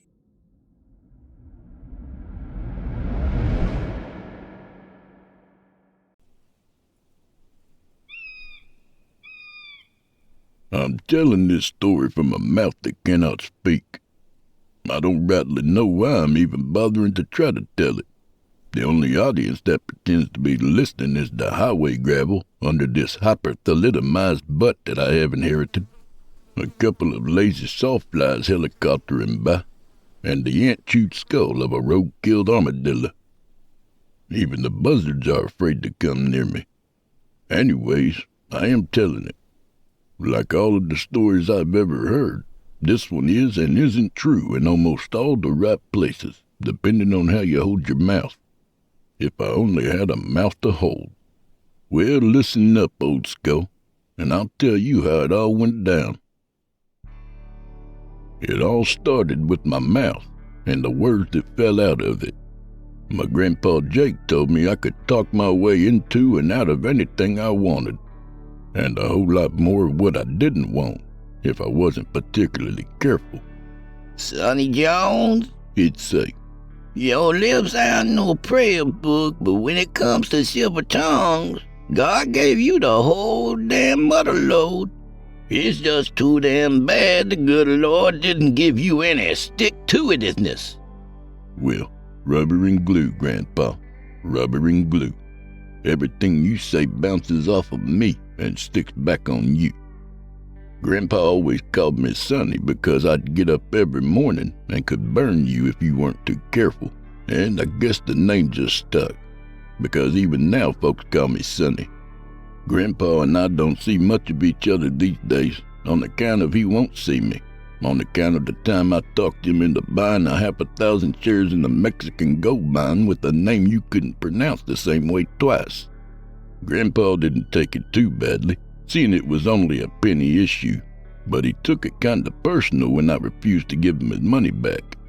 And that's just the kind of fellow I am. See, I'm the kind of guy that fishes all the beef out of the beef stew before anyone else has a chance to. If you've got it, I want it, is the motto I try to live by. I figure it serves you right if you let yourself get sucked in by me. Some folks would call me entrepreneurial. Others would call me a low-down, egg-sucking, sponge-handed grifter. You can call me Sonny. Excuse me, folks, but here comes an Eldorado, and I got to take me a stab at hooking a ride. Only I guess these goddamn thumbs that I've acquired are just too damn small to be seen, because that big old rowboat just rolled right on by, clouds of dust rolling out behind it, damn near rolling me over in the suck of its god-almighty windstream. That's just my luck, I guess. Sonny, My grandpa Jake would always say to me, you're so damn unlucky that if you died and were reincarnated, you'd probably come back as yourself. Well, he was right as Texas rain about that. Every one of my end-of-the-rainbow schemes always ended up blown up in my face like those exploding cigars you used to be able to order out of the back of comic books. This particular stroke of bad luck that I'm laboring under started back on a Greyhound bus out of New Mexico, headed for Garden City, Texas, or bust. Now, I don't much like buses. They take too damn long to get anywhere. I talked to a bus driver once about this, and he told me that buses always go straight where they're going, and didn't I know that the shortest distance between 2 points was always a straight line? And then I asked him if he had ever had to walk a 19-year-old weak-bladdered, gimpy-legged bloodhound straight through a forest of unpeed-upon tree stumps before. I guess you see my point. Straight can be as crooked as you allow it. It's a God-given truth that the shortest distance between 2 points is always a shortcut. And like as not, it's apt to be a crooked one. Which brings me right back to where I'm at. A crooked shortcut on my way to getting rich quick. Here on this bus headed for Garden City, Texas or bust. Garden City, Texas. That has to be some kind of joke. As far as I could see, the only thing that Texas could grow was miles and miles of get-in-your-grin kind of dust. And the only kind of garden I would call that would be the garden of getting even. Like my grandpa used to say, the only 2 things certain in life is death and Texas. See, Texas's largest crop is the jumping Chollo. That is a sneaky little cactus, twice as persistent as kudzu, and twice as nasty as a rattlesnake with hemorrhoids of the belly. The Chollo looks just like any other cactus until you walk past it. It's got a mechanism so damn sensitive that the shadow of a cat will set it right off. The vibration of a footstep will cause the jumping Chollo to snap off in your direction. Like a big old thistle, it'll hook into your boot or your butt, ride with you for half a mile or so, and then drop off. Where it drops, it roots, and another Chollo begins to grow. Some folks claim that if you burn the skin off the Chollo, it's good for cattle feed, if your cattle ain't fussy. But if you ask me, they aren't good for anything but making more Chollo, and hitchhiking where they ain't wanted. Which brings me back to buses. Like I said, I don't much care for buses, and like you figured, I definitely don't care for buses going to Texas, except when I'm not on them. The only reason I'm on this one is on account of Brenda Storm and her daughter, little 7-year-old Jenny. Let me tell you about Brenda. She's your original Texas schoolmarm, a little worn around the edges but pretty enough to look at if you squint. Now, I wouldn't call her ugly, but she's got a face that'd make a freight train think about taking a long walk down a dirt road. Anyway, I think Brenda's stuck on me, and I guess I can't blame her. But for somebody who's supposed to be hopelessly in love, she's being awfully cagey about it. You see, Brenda's been burnt once, and she stayed away from the campfire ever since. She was married once. It seemed that the fella she got hooked up with, Harry was his name, was one of those kinds of guys who would never stick around long enough to leave town. He was always close enough to wave his copy of their wedding certificate under her nose just in case she forgot who she was supposed to belong to.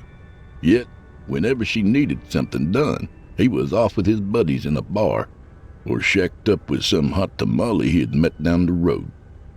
Even after she up and left him, he kept turning up like the second fiddle in a country waltz.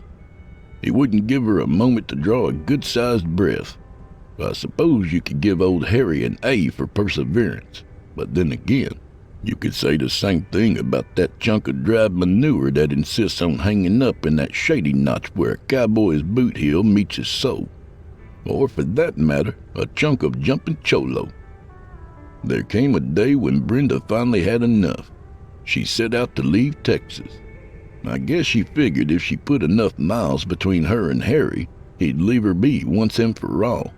On account he had lost his driver's license once and twice. He lost it once in a poker game and twice to a judge.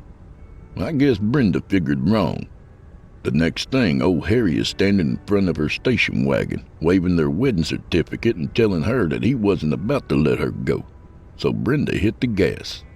She swears to this day that one of her high heels got wedged beneath the accelerator. Maybe they did and maybe they didn't. Whatever the case, that big Detroit iron went from 0 to 40 in the time it took to slam into old Harry's wherewithals. I hear it was quite a sight. I'm talking pure technicolor multiple trauma. You ever see what one of those big blue-assed houseflies look like right after you nail it with your latest copy of Popular Mechanics? The paramedics had to use a garden hose to get what Harry called his guts out of Brenda's bumper. Brenda herself used the wedding certificate to wipe the grill dry.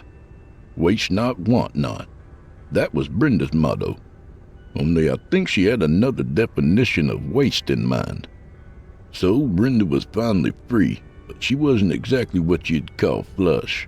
If high on the hog is rich, Brenda was hanging out somewhere south of the Big Pig's hind trotters. It seems the only kind of life insurance old Harry had kept had been a second pair of shoes and a change of boxer shorts. About the only worthwhile thing he left Brenda was her 7-year-old daughter, Jenny. Since then, Brenda and Jenny stuck together tighter than bubblegum on silk. I didn't come into the picture until about 1.5 years later. When I met Brenda, she and Jenny lived in a trailer park up in New Mexico where they'd moved to from Texas, which is sort of like moving from a pimple on Satan's left butt cheek to a festering boil on his right butt cheek. Now right away I was touched by Brenda's plight. You've got to believe me that the thought of her trying to raise a daughter on the little bit of come-by-chance cash she managed to scrape up and the doles she drew from the government really melted my butter, so I moved in on Brenda. I was just trying to help, you understand.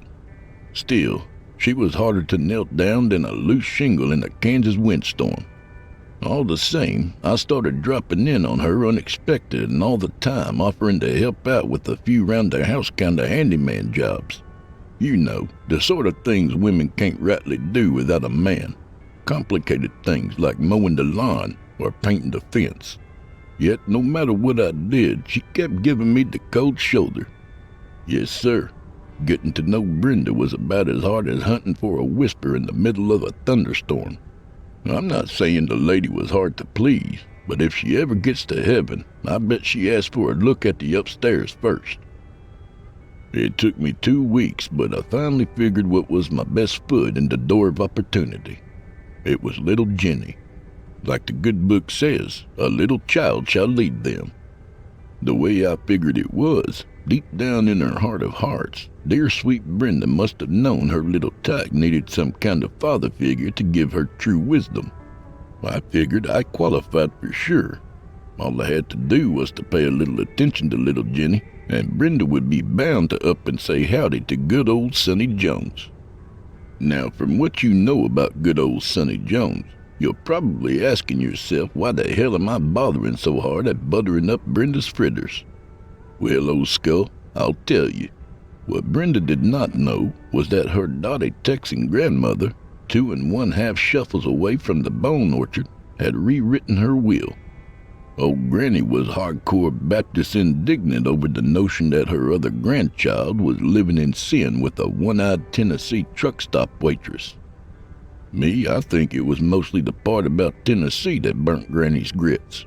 But whatever the reason, Brenda's respectable widowhood made her old Granny sole heir.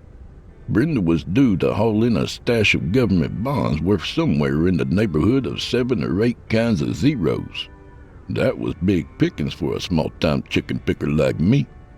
I found out about this whole deal because right about the time Brenda's dear sweet Granny rewrote her will, I just happened to be plowing the lower 40 of that lawyer's legal secretary. Now, you know what they say about pillow talk making good acquaintances. That legal secretary couldn't wait to ask me if I'd ever heard anything so crazy as the idea of this crazy loaded old lady leaving all of her worldlies to her no-account trailer trash daughter. Once I got in the lowdown on Brenda's whereabouts, I told that lady legal secretary I'd call her later. Then I sort of lost her phone number and skipped town, heading for Brenda's neck of the woods. I wanted to get there before some egg-sucking weasel bastard got there before me. I imagine right about now that legal secretary is sitting and waiting by the payphone in the nearest two-bit honky-tonk saloon, weeping in her whiskey over me. Ordinarily, I would say it served her right, but the fact is, if she caught a look at the way I look right now, I don't figure she'd wait much longer. She'd start looking for some other cowboy's whiskey to sip, only she wouldn't be doing no sipping. No sir, old skull. One look at the way I look right now, and she'd be needing a bottle or two of nasty Jack Daniels to wash the sight of me out from her eyes. Oh, wait a minute. Here comes a pickup. It's only a Dodge, but beggars can't be choosers. I am determined this time. I jump up and down as best I can, waving what's left of my arms and wiggling my thumbs, and for a minute that fella in the Dodge slows down to pick me up. I start singing hallelujah inside my head. Then that pickup driver sticks his head out the side window, takes one good look at me, and his eyes start bugging out, and his mouth makes open and close kinds of motions like he was trying to bag first place in a fly-catching contest. And then that old slicking cowlick bastard pulled away fast. Which brings me roundabout back to that Greyhound bus bound for Garden City, Texas or bust. It was Brenda's idea to take the bus, no matter how much I tried to convince her to just rent a car. She figured we couldn't spare the cash, and even though we were headed for the reading of Granny's will, I didn't want to tip my hand just yet about the inheritance, so I had to play along. I insisted on paying for the tickets, and when she said she wouldn't hear of it, we settled for half and half. Only Brenda forgot her purse at home, so I ended up paying for the tickets, lock, stock, and ham hock, all by my own self. That didn't matter. I just kept counting those 7 or 8 kinds of zeros in my mind, figuring that I was going to get what was coming to me, sooner or later. "It's all right," Brenda said. "I like buses. You get so close to so many people. It's just such an interesting way to travel." Now, I never said that Brenda was stupid, but you can probably see for yourself that she was dumb enough to try and kill a fish by drowning it in the river. "I like buses too," chimed in Jenny, as if I had asked the little snot-nosed brat. Oops, did I let that slip out? You see, the only time me and kids get along any better than house cats and coyotes is when there are 7 or 8 kinds of zeros tacked to their diaper pins. And even that is a short-term relationship at best. Anyways, things played out just the way I planned them. Brenda and little Jenny were traveling to Texas for old grandmother's funeral. I was riding beside her with a big cubic zirconium ring in my pocket, waiting for a moment of emotional weakness on her part to drop down on one knee, pull out the wedding ring, and take aim. I should mention right about now that I had Brenda sitting behind me, so I could manfully share the responsibility of keeping little Jenny amused.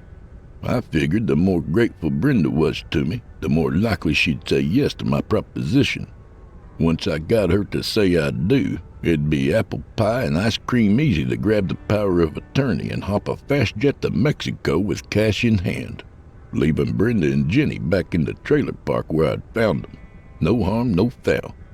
The trouble really started when I first laid eyes on that goddamn thalidomide reject from a carny freak show sitting in the seat ahead of us. I probably would have noticed him before I did, except I was too busy telling little Jenny the story of Brer Rabbit and the Tar Baby. You know that one, where Brer Fox and Brer Bear built this sticky pie poppet to catch that rabbit. Only once he's stuck, he talks them into throwing him into the Chollo patch. I always liked that part of the story, you understand, on account of me and Brer Rabbit being sort of what you'd call kindred spirits. The way my grandpa Jake always told the story, Brer Fox and Brer Bear struck them a match to that Tar Baby once they'd caught Brer Rabbit, and had themselves a mess of a Southern-style blackened Hassenpfeffer. I didn't find out until high school that the story ended any differently than that. Anyways, I was right in the middle of Brer Rabbit's best "Please don't you dare throw me into that there Chollo patch," when I noticed that this freak show reject had moved into the seat directly in front of me and little Jenny. "Boy, are you ugly," I said just as soon as I caught a look at him. Now, normally I'm a little more tactful than that, being the cultured man that I am. I mean, I might have thought it, and maybe even whispered it to little Jenny and Brenda, but I sure as hell wouldn't have said it right out loud like I did. Not so anybody else could have heard it, but he sure was ugly. He kind of reminded me of a runt pig, all pinkish and blotchy, and ugly in a fatty, skinnish kind of way. The thing that you noticed most about him was his arms, or rather his lack of arms. Nothing but little stumpy pink seal flippers, with just the beginnings of fingers poking out from his palms. Just stubs, you understand. Sort of like he'd run arm first into a brick wall 5,000 or 6,000 times. And you could tell from the angle of his fingers that some of his hand muscles got started somewhere back behind his shoulder meat. His feet, too. They were tiny things tacked on to the ends of legs that were no longer than little Jenny's. Only his torso was full-sized, and that had made up for all his shortcomings. It was about the heft of a full-size sack of feed, all lumpy and extra long in the belly, like he had to have a lot of room for swallowing. His head was worse. He didn't have a neck to speak of, and his mouth was buried under wobbly folds of sickly pink flesh. All in all, what with the way his finger stumps and his stumpified head poked out, he looked like a man trying to crawl out from underneath a giant pink slug. Well, sir, I took one look at him, and I had to go and say what I did. "Boy, are you ugly." And I figured we'd have ourselves some kind of ugly scene going on when he lost his temper and started squealing like a runt pig. Only he didn't say a word. He just sat there, saying nothing. Little Jenny giggled, and I wanted to give her a slap to improve her manners, but Brenda was watching, so I figured I'd save it for later. So instead, I played along, nodding at ugly and grinning at little Jenny like it was some sort of a joke. And come to think of it, it was kind of funny. "Don't stare," whispered Brenda from behind us. "He's just the same as us inside. We're all God's children." Like I said, Brenda was dumber than ignorant dirt. He didn't look like any child I'd ever seen, and I stared anyways, no matter what she said. In fact, I made it a point to get out of my seat to have a good long look. No particular reason, just honest-to-cat killing curiosity. "Well, you know what they say. Nobody buys beer, they just rent it," I said in a louder than usual voice, trying to cover up my curiosity. "It's time to drain the old lizard." Brenda glared at me, and I guess she knew what I was up to, but hell, she'd get over it. I just had to have a better look at this here freak. So I got up. I made like I was going to take a walk to the back of the bus to the washroom. Only while I was getting up, I leaned over and caught a good long look at what was sitting ahead of me and little Jenny. I saw a pair of eyes the color of those yellow strips of fly paper that hang from the beams of the butcher shop, only they were kind of panicky, like he was having a hard time breathing. And maybe he was, because his nose was sort of humped in around where his mouth had been buried. It made me wonder how he ever managed to eat. There was something about this little freak that reminded me of my Uncle Thad, the one who loved to come to birthday parties and do the magic trick where he pulled a silver dollar out of your ear. Only he would always make it disappear, too, even though there were half a dozen empty-pocketed kids staring him directly in his yellowed-out, whiskied-over, bottle-beady eyes. I'm tired from all this remembering. I think I'm just gonna stop thinking for a while. A car drove by. Big old Lincoln. Somebody in the back threw a beer bottle at me. The bottle was empty, and it wasn't even my brand. I just kept on staring at that armadillo skull that was keeping me company. An ant dropped by to visit the skull, just in case there was a nugget of brain meat left. I smiled inside myself and say, "Hi, Ant." The ant veered away, like I'm so bad he can sense me smiling at him. He crawled off the skull and was just about to head for home when the sand spilled away from beneath his feet, and he seemed to sink like one of those explorers in those Tarzan movies who step in quicksand. I know that it's an ant lion that's been laying there under the dirt all this time, just waiting for an ant to come along. Now it's got him, reaching out with a pair of long, strong ant-chomping jaws that are part arm and part teeth, and he's sucking him right down into the bottom of its pit, where he'll suck 'em dry and chew what's left. Lucky ant. Which brings me right back to where I shouldn't have been, when I did what got me into all this. By this time, I'd got back from pretending to go to the pee hole, and little Jenny had fallen asleep on my right arm, holding on to my right hand. She'd been like this for nearly an hour, and my arm was beginning to get that pins and needles feeling that always feels as if there are 1,000 fire ants crawling underneath your skin, nibbling away at your nerve endings with their burning little nips. And my armpits were getting sticky from the heat. On top of that, she had begun to drool, stinking kid drool, puddling up stickily about the hairs on my right forearm. So I ask you, what man in his right mind can put up with this kind of abuse? I figure I had to do something about it. And that's when I thought of something funny. Something so goddamn funny I still ain't laughing over it. I reached over with my left hand and gently, oh so gently, reached over to little Jenny's arm and slid it loose from my right hand. Then gently, oh so gently, I hoisted her hand up until it was almost touching the little thalidomide freak's left handlet. If his hands hadn't been growing out of his shoulders, I never would have managed the trick, but they were, and there I was. Wait till she wakes up holding hands with this, I thought. That'd teach her to put my arm to sleep. The funny thing was, as I got closer to touching their two hands together, Jenny's and this little freakazoid's, it seemed to get easier, like somebody was helping me.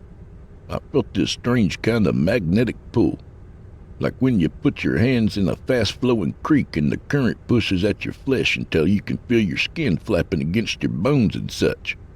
And then the hands touched, and the little thalidomide freakazoid began to move. Not move like get up and walk, not move like cough or sneeze or wiggle.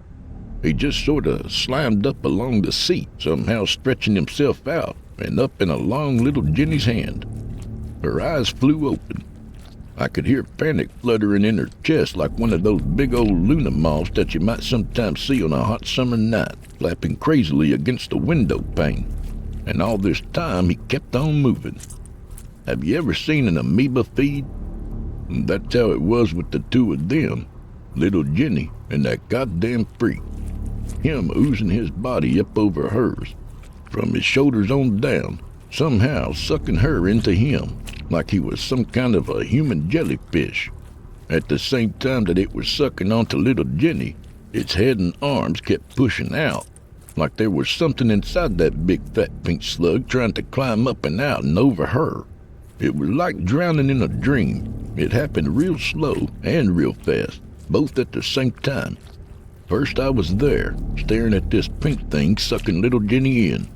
Then Jenny found breath enough for one short, sharp scream that stopped all of a sudden like somebody had slammed a door. Then Jenny was gone. The next thing I saw was this little man that crawled out of the sucking pink thing while it was pulling little Jenny in.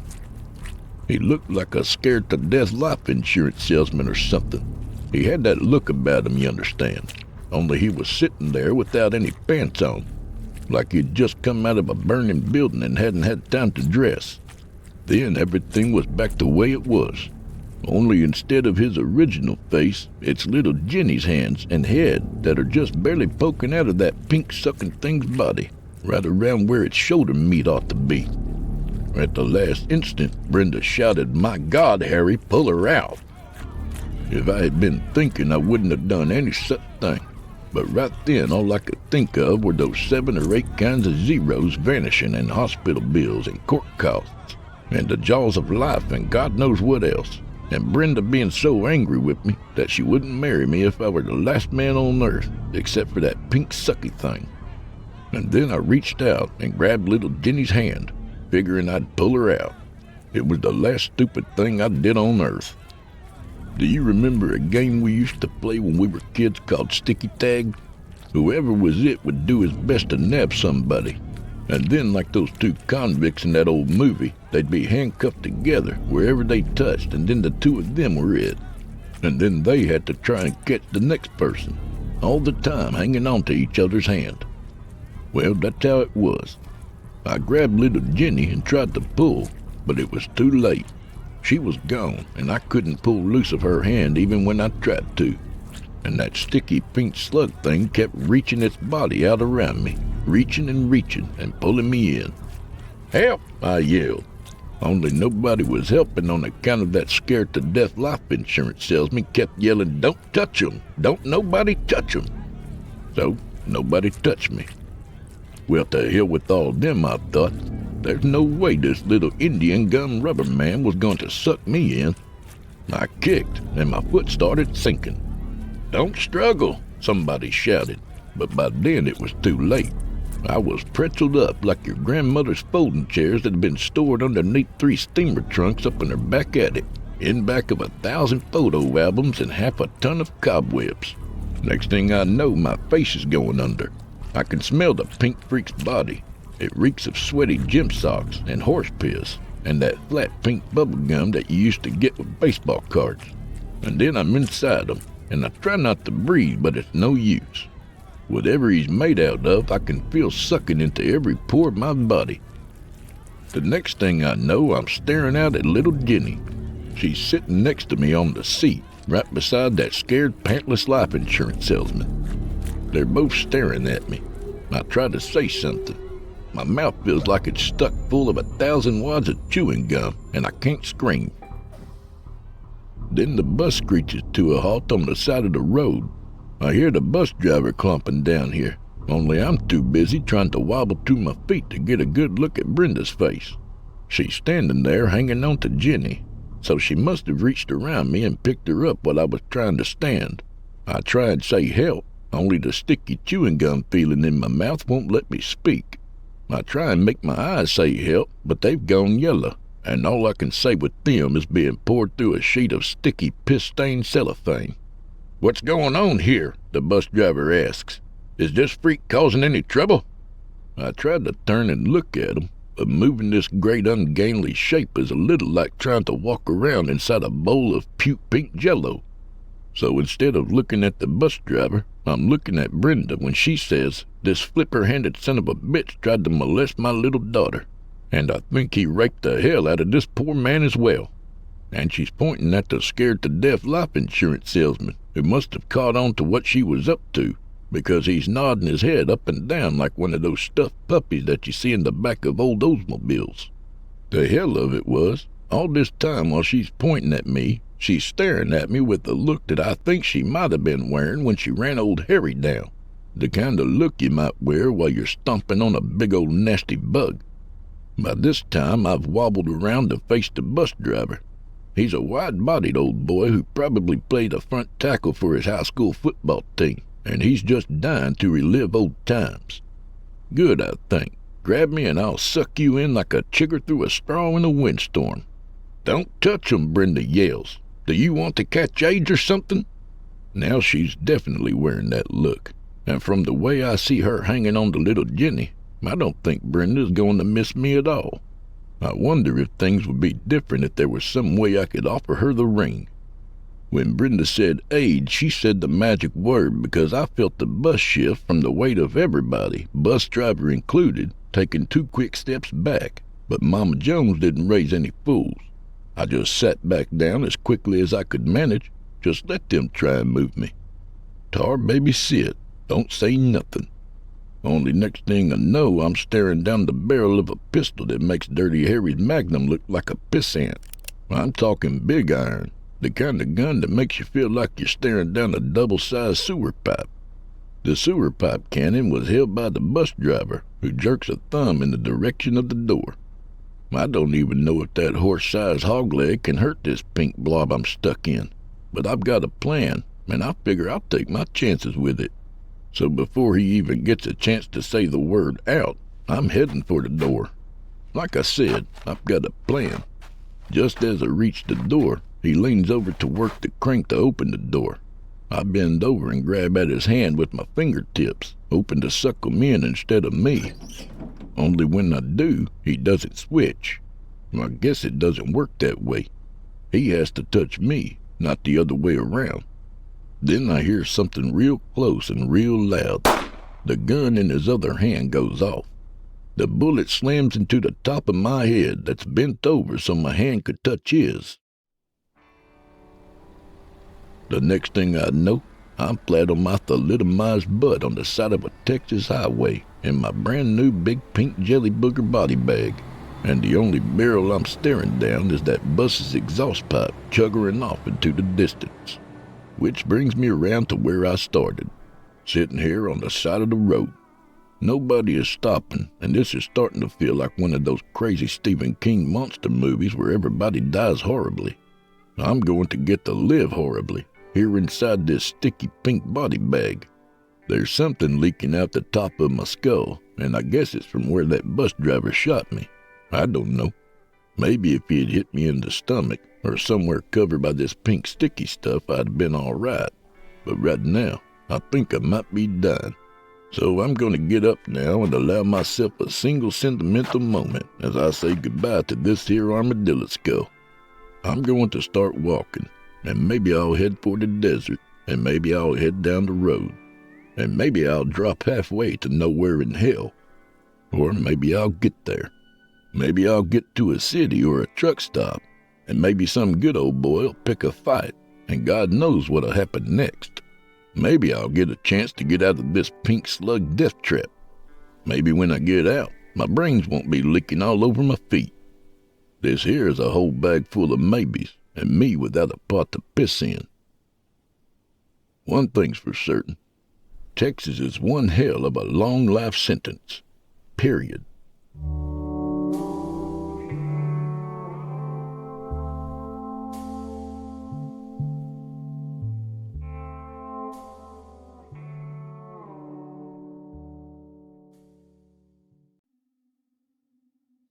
Last year I bought a house.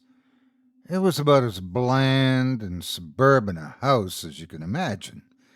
I mean, I like it fine, but it's a cookie-cutter house from the mid-'90s.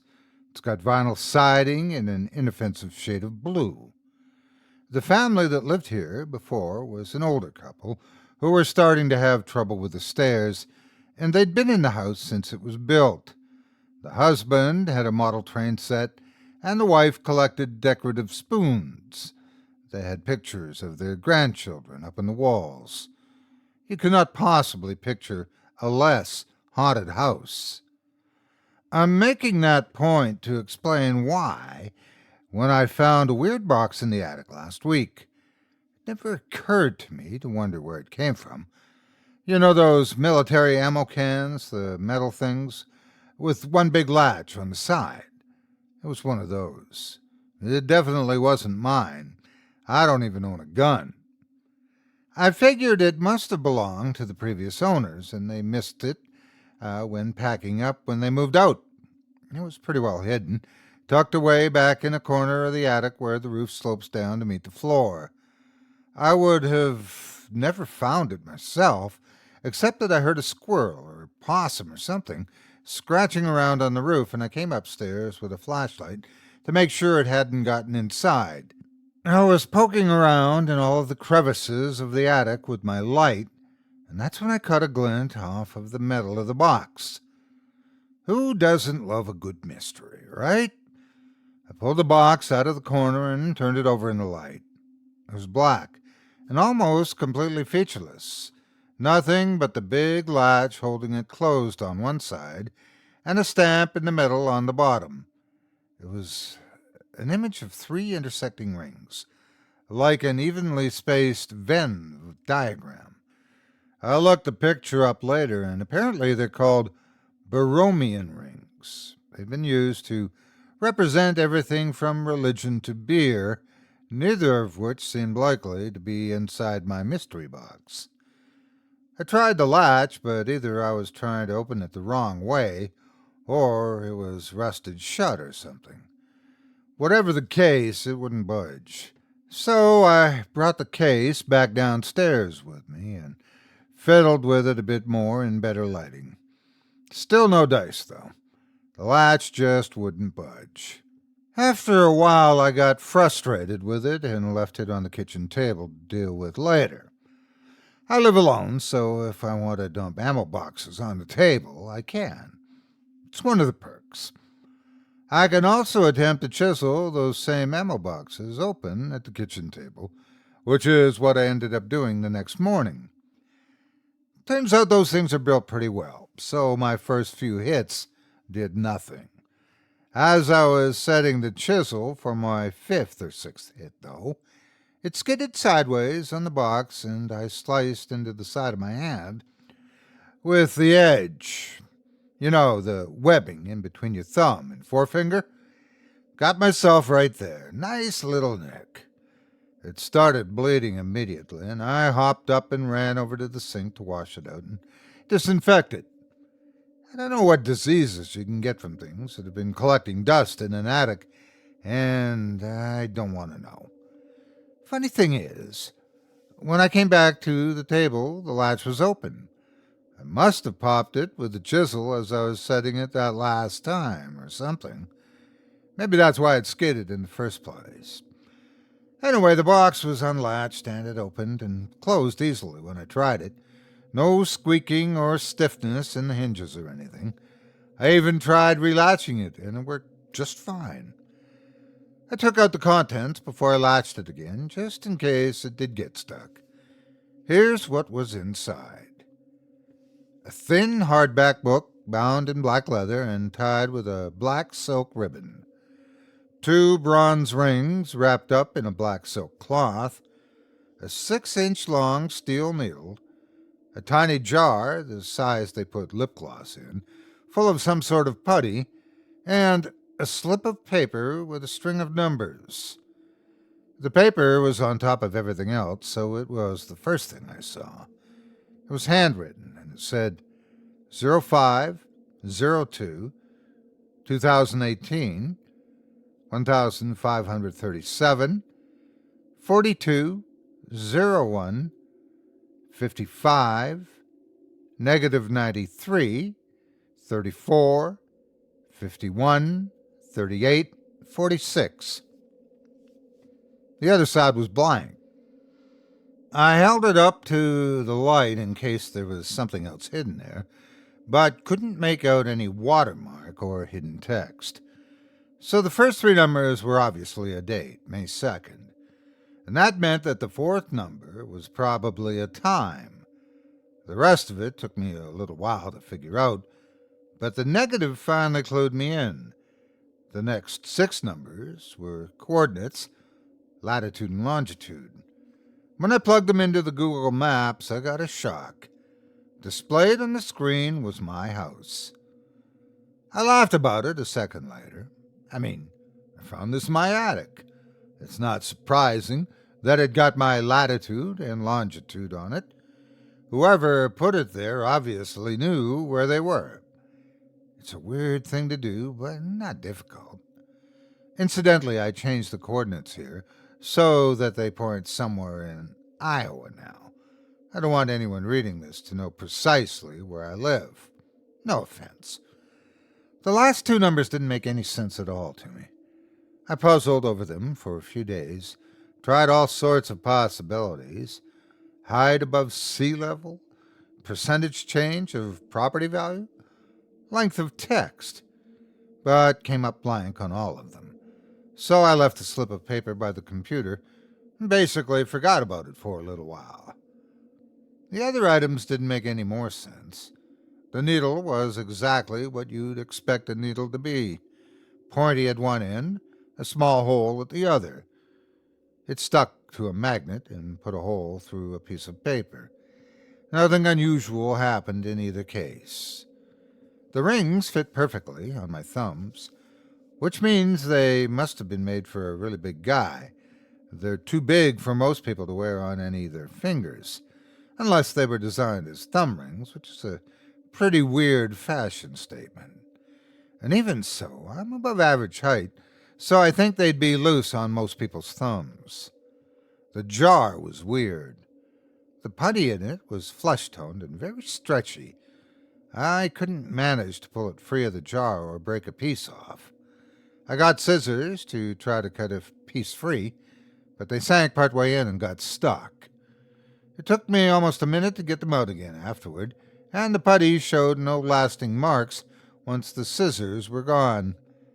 I crammed it back into its jar and closed the lid.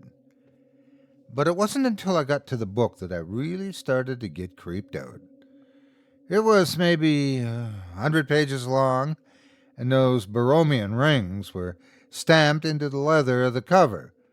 The pages were all made of some sort of heavy linen-feeling paper, and every page was covered in symbols in a heavy black ink. Occasionally there were diagrams, circles with intersecting lines and the like. Every few pages had a few larger symbols at the top, like a title. I couldn't read it, obviously. I don't even think it's a language.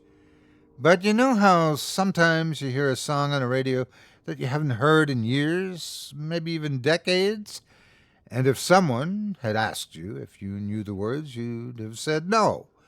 Maybe even said you didn't know the song. But as soon as you hear it, you know the words. Not ahead of time, but if you open your mouth and sing along, they just come flowing out. Reading this book was like that. I didn't know what it said, or even how to pronounce it, but I was certain that if I opened my mouth and started talking, I'd be saying it correctly right all along with the text.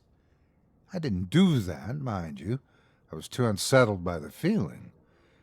I tied it back up with its ribbon and put it back in the box with everything else. I put the can back up in the attic, and I planned to leave it there. That was early last week. On Friday, toward the end of the day, my boss asked me to come into his office. Seems they didn't need my services anymore, and while I could certainly count on them for a good reference, if I could have my desk cleared up by the end of the day, that would probably be best for everyone. Nice, right? Not even 2 weeks' notice. I've got a bit of money saved up, but not much, so I was going to have to find a new job fast. I took the weekend off to mope and feel sorry for myself, but on Monday I was hitting the digital bricks. Spent the morning cleaning up my online profile, polishing my resume, and submitting to any job that looked promising. By early afternoon I was starting to get a little cross-eyed, and my attention was wandering. I was thinking about going outside, so I opened up a weather website to see what it was like outdoors. 38 degrees, 46% humidity. Not bad for a February stroll. I stood up to get my jacket, but as I did, my eye fell upon the slip of paper still next to my keyboard. I'd left it out when I put everything else back in the box. Those last two numbers leapt out at me. 3846. 38 degrees, 46% humidity. I checked the clock. It was 3:37 p.m. I got a chill down my spine. That slip of paper, 0502-2018, 1537, 4201-55, negative 93, 34, 51, 38, 46 was essentially saying, on this date and time, at these given coordinates, the temperature and humidity will be this. They'd gotten everything right except for the date. And then I realized that in the British style, that was how you wrote February 5th. It was completely correct, and somehow predicted not only the specific details, but also precisely when I would notice them. This probably should have terrified me. It was completely impossible, after all, and I was definitely shaken, but then I thought about that book and the things I'd half known flipping through it. I'd caught a few of the titles, their meanings anyway. Wealth, sight, harm, fetch, no. I stood there, thinking, for 15 minutes or more. Finally, almost reluctantly, I went upstairs, opened the attic, and brought that box back down.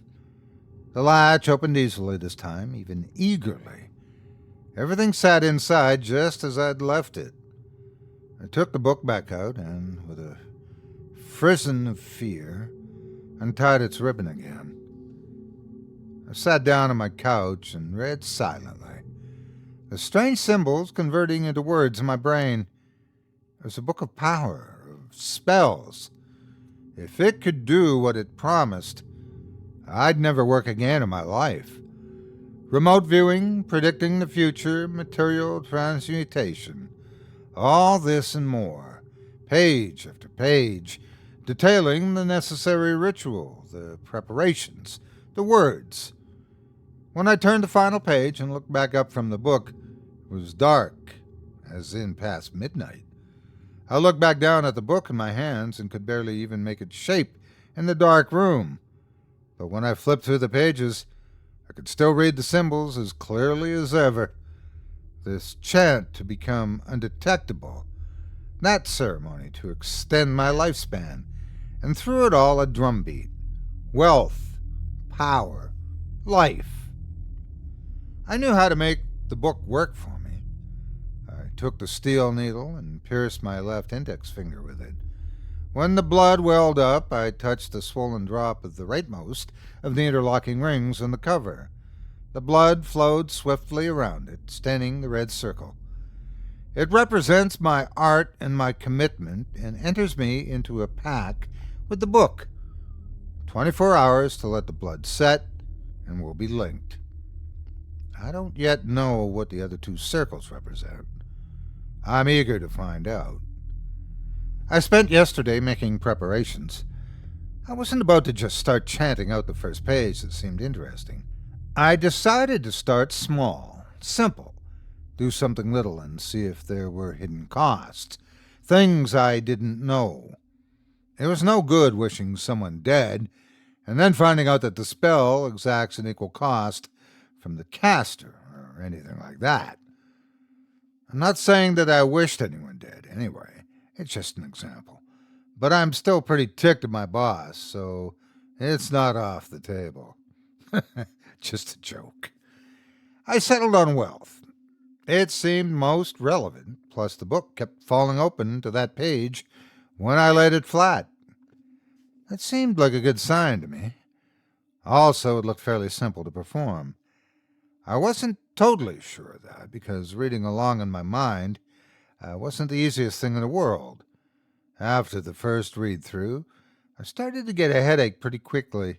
It was like the words wanted to be said, and keeping them in was causing a physical pressure behind my eyes. So it was tough to check to see if I'd missed anything. The premise was fairly simple, though. Attune the rings, pass the silk cloth through them, receive wealth. I didn't exactly know how to attune the rings, but my left hand throbbed when I read those symbols, so I figured it would be like the words. I would be able to follow along as I did it, muscle memory of a long-forgotten action. My plan was to go to sleep early, get a good night's rest, and try this out in the morning. But when I opened my eyes, it was still pitch black in my room. My phone told me it was 12:41 a.m., but I felt as though I'd gotten a complete night's rest. I didn't feel nervous, afraid, or overly energized, just alert. And what probably wasn't a coincidence, it was at precisely this time last night that I'd pressed my bloody finger to the book bonding us. I thought about going to sleep, but it seemed foolish. I was awake now, after all. Why lie around in the dark and torment myself pretending to sleep when I could try out the book now? I got up, got dressed, and retrieved the book from my bedside table. Sitting cross-legged on the floor, I began. Actually, saying the words out loud was a tremendous relief. It felt like when your eardrums pop for the first time after a week-long cold, and everything suddenly sounds and feels so much clearer.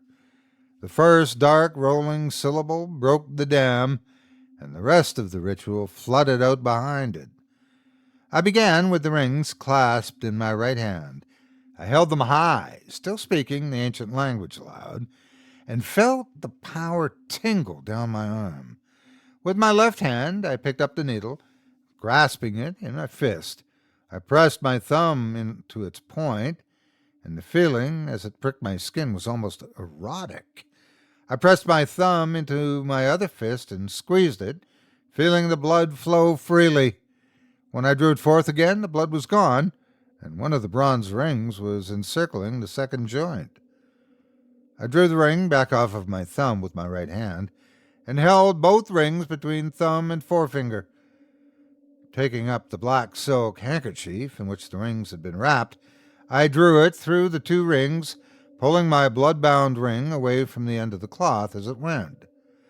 My chanting deepened, slowing and growing more resonant as the cloth was pulled through. When only the very last bit of cloth had yet to pass through the ring, it caught for a split second, as if snagged on a nail. Then, just as I spoke the final word of the ritual, the cloth pulled free and dropped to the floor.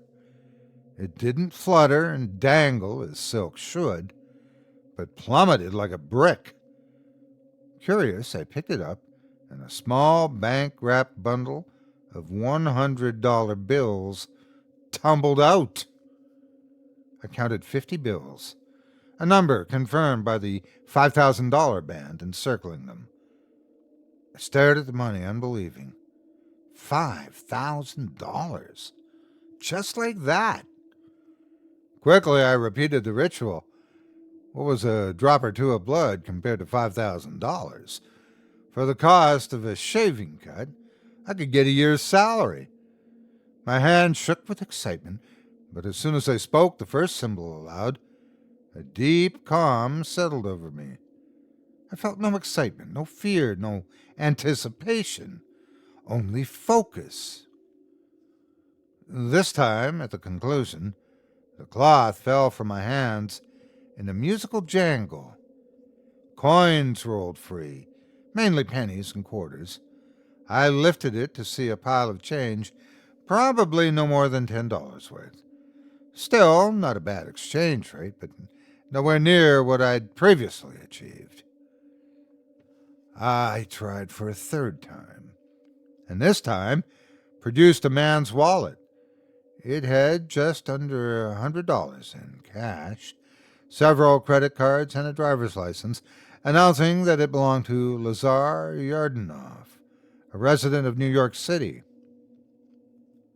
It was then I realized the obvious truth. This money was not being created. It was being taken, seemingly at random.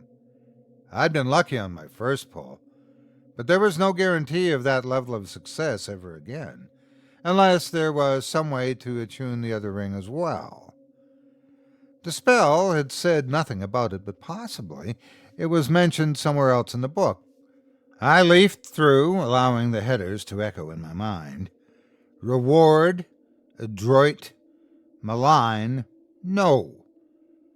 That one had caught my eye before, and it seemed likely to help in this situation.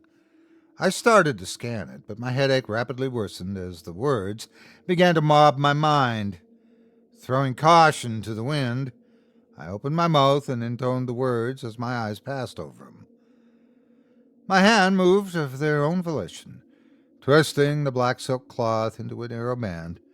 I raised it to my head as I chanted and wrapped it around my eyes, obscuring my vision of everything but the text. The black letters of that ancient language floated before me, darker than the blackness itself. I tied the blindfold behind my head and allowed myself to relax. Suddenly, I remembered a day spent by a pond in an ornamental garden years previous. I'd met a man there, a soft-spoken man in a gray suit. I had been watching the fish dart around in the pond, small silver arrows the size of my hand. He had seated himself beside me at the pond's bank. He'd been carrying a blackfish in a plastic bag. "What will you give me for this?" he'd said. "Release it with the others," I told him. "It's not my pond." He had laughed, a rich liquid sound. "I cannot simply release it. Balance must be maintained. Will you not choose?"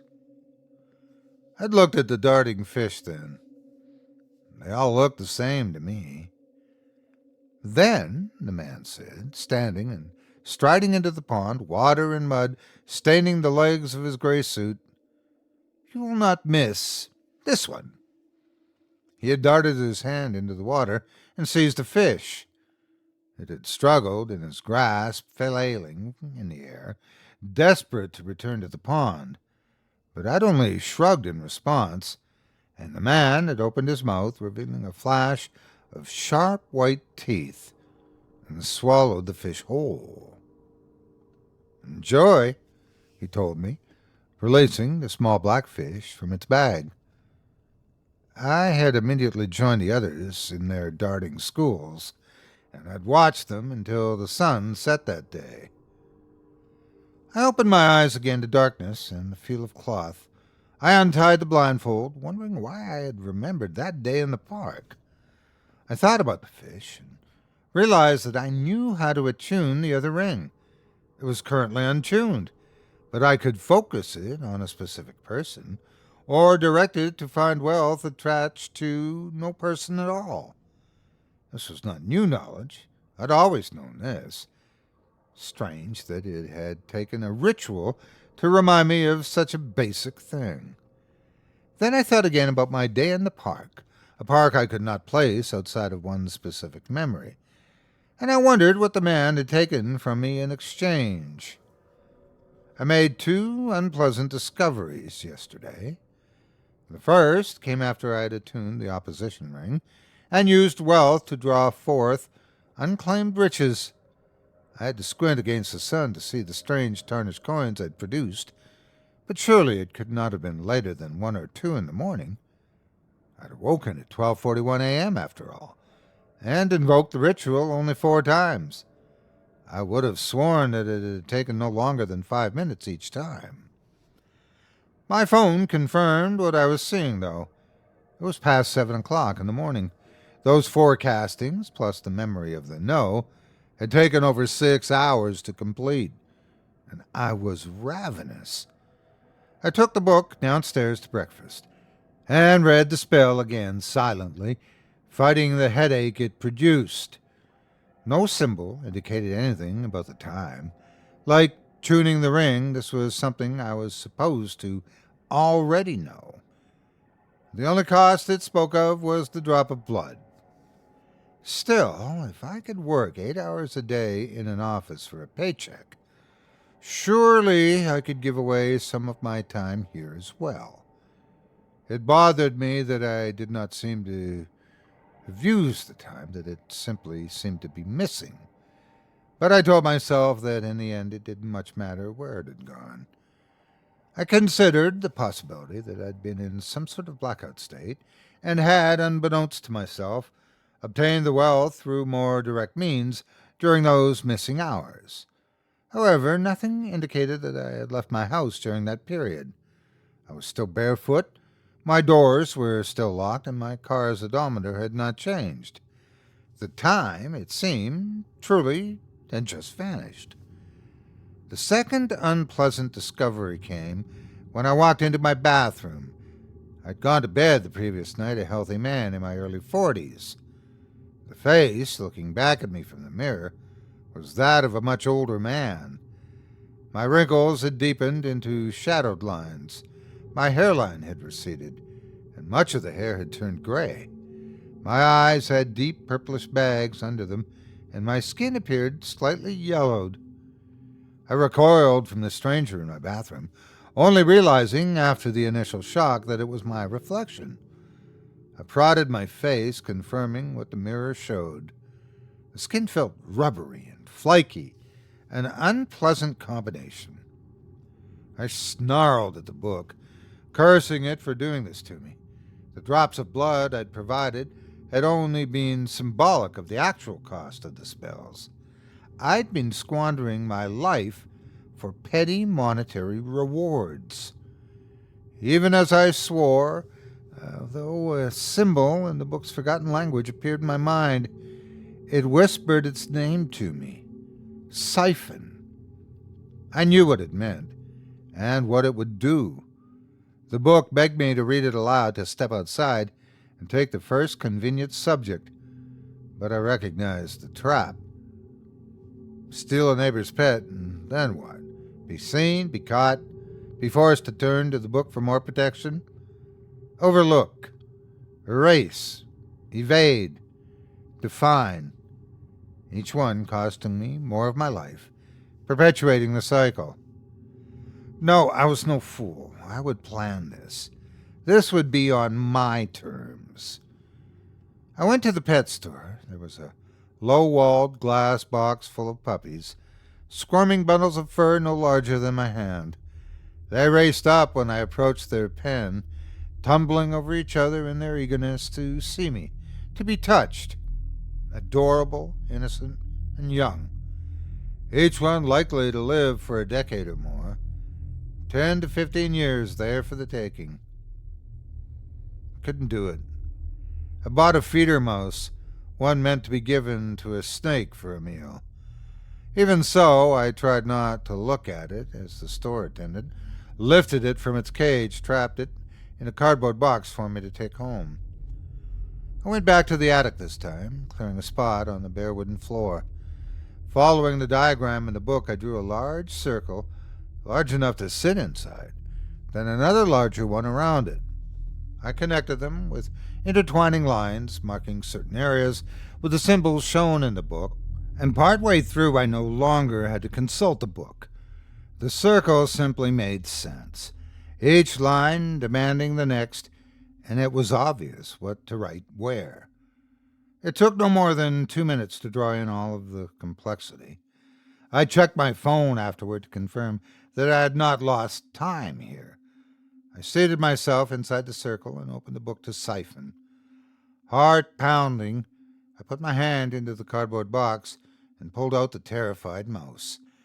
It twisted in my grip, biting my thumb, but the blood it drew was required for the ritual in any case.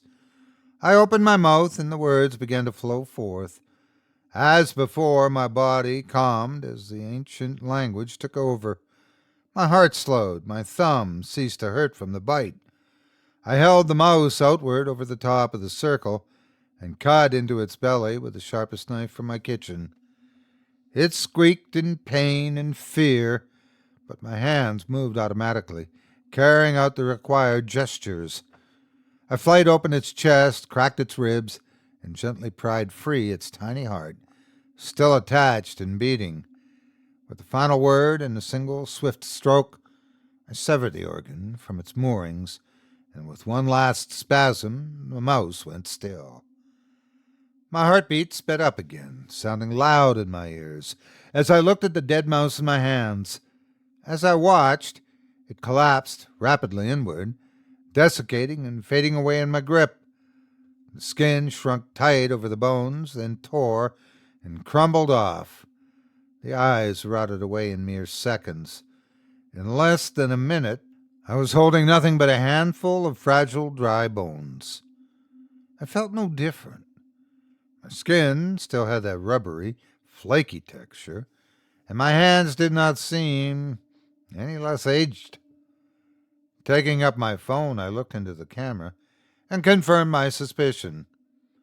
I looked no younger. If anything, I looked slightly worse.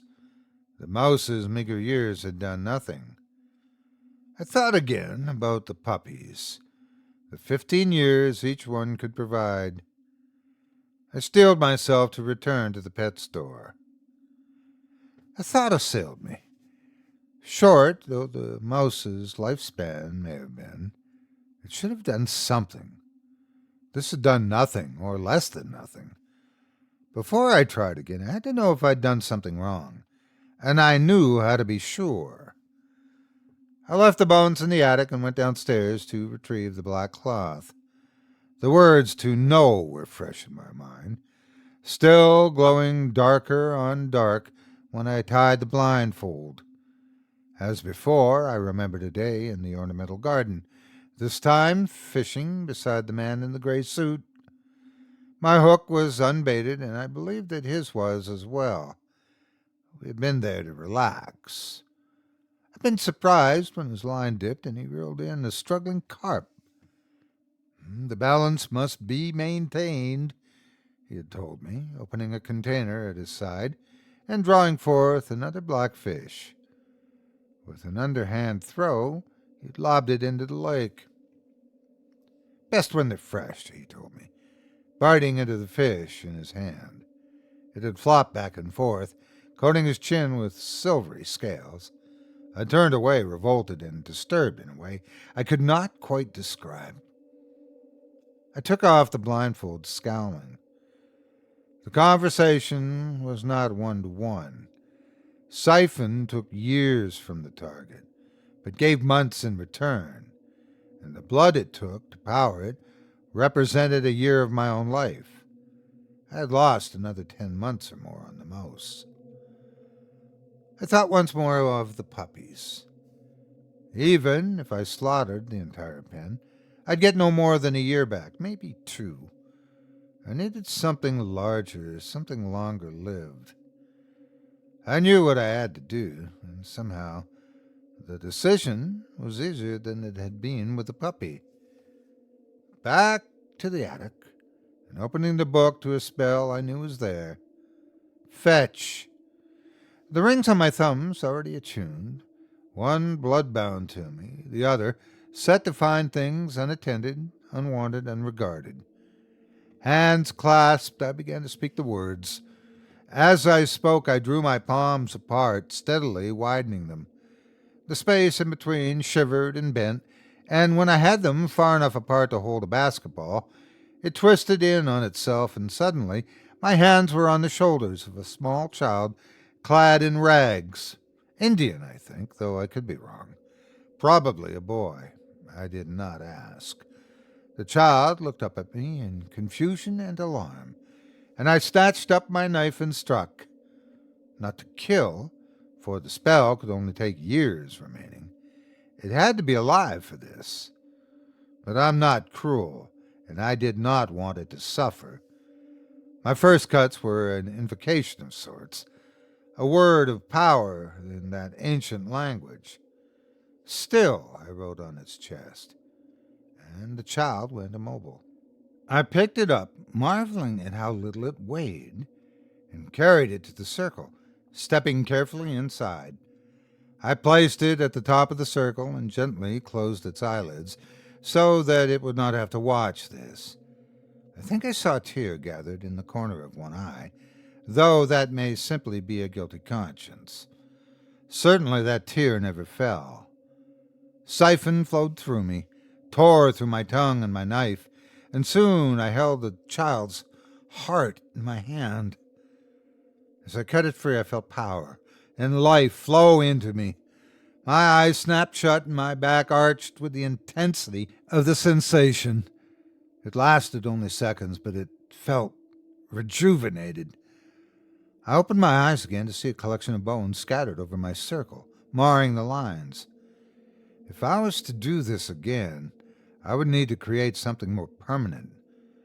My phone showed me a much kinder image this time, still older than yesterday, but much improved from this morning. I smiled as I touched my face, feeling more supple skin and less prominent wrinkles. I ate heartily at dinner, though I wondered if I should feel so good. Was I a monster? The child was unwanted, belonged to no one. It had probably been taken from the streets.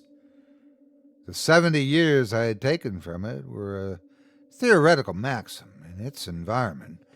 Probably it would have not even lived to be a teenager. Is it so wrong to take that which will only be thrown away and put it to good use? I think it is not. It's simply a good use of resources, and there were so many more out there.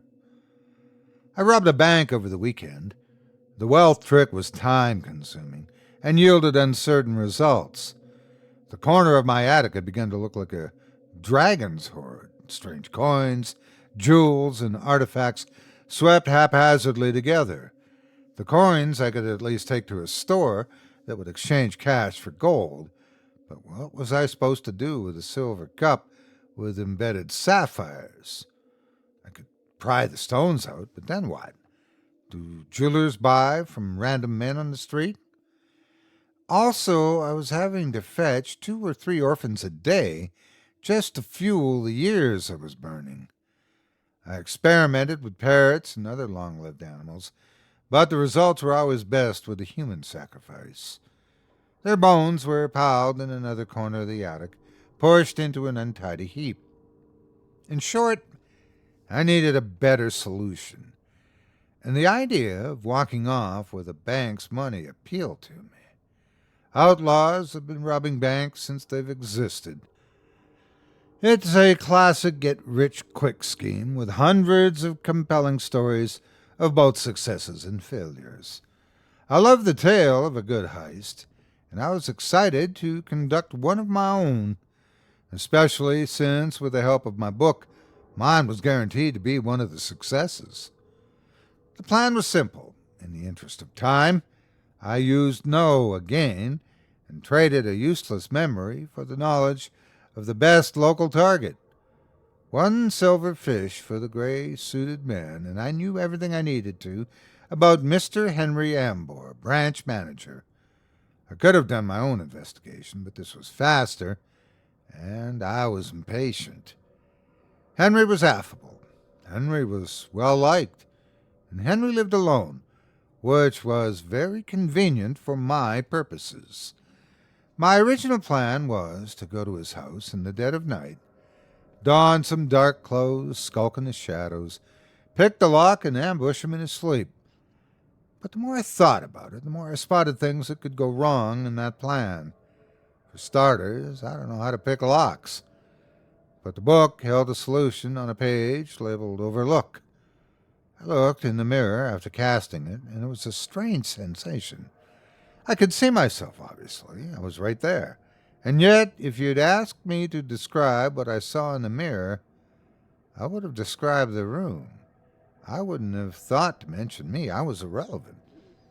I went to Henry's house in the waning daylight and sat on his porch swing, waiting for him to come home. When he pulled into the driveway, I waited for him to unlock the door and simply walked into the house behind him. He never noticed, hanging up his coat and kicking off his shoes while I rolled back his rug and began to inscribe a circle on the floor. In a twist of irony, Henry was sitting down to dinner just as I finished the preparations for the consume ritual. At the end of it, Henry's dinner was still there, but Henry was gone. His life, his mind, were now mine, a second skin I could slip into. I had his memories, knew his proudest moments and his deepest shame, and more to the point, I knew exactly how to operate the bank vault. Dawn was breaking. I ate his dinner. It had gone cold, but I think he appreciated the gesture. Although I could act exactly like Henry, I neither looked nor sounded like him. Fortunately, the book had an answer for that, too. Mimic. Oh, this book. It truly is a thing of beauty. Solutions for every occasion. And yes, there is a cost, but it is always both reasonable and manageable. For overlook, it stole away a bit of my own attention. I've always been very aware of details, so I can spare what it took and more. Consume, cut away a piece of how I define myself in order to store Henry's self. I expected to feel different, but I do not. It must have taken something minor, some small vanity or pride. Nothing I missed, nothing that wasn't worth what I gained. And for Mimic, the cost was even more negligible. I lost a fragment of my self-recognition. That moment when you see yourself in a mirror in a darkened hall and startle before you realize it's your reflection. Those moments will always be just a touch longer for me. My hands look slightly alien when I catch them in the corners of my vision. It's a minor piece of paranoia, well worth the money I gained. Oh, I did pull off the heist. Mimic used the putty to form a mask for my face, one molded into a perfect likeness of Henry. Speaking through it distorted my voice into his as well. This final piece allowed me to waltz into the bank, bold as brass, and held myself to its money.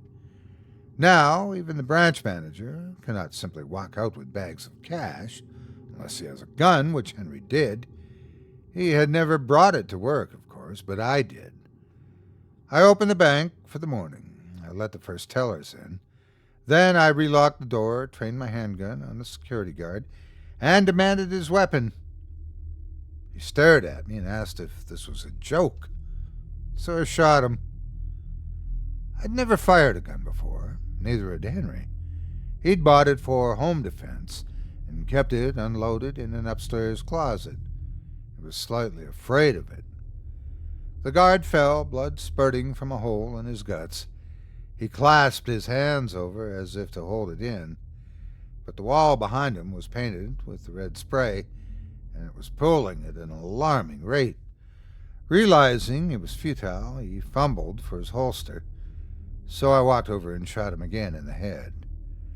The tellers were screaming, but their screams quickly choked off into whimpers when I wheeled and turned the gun on them.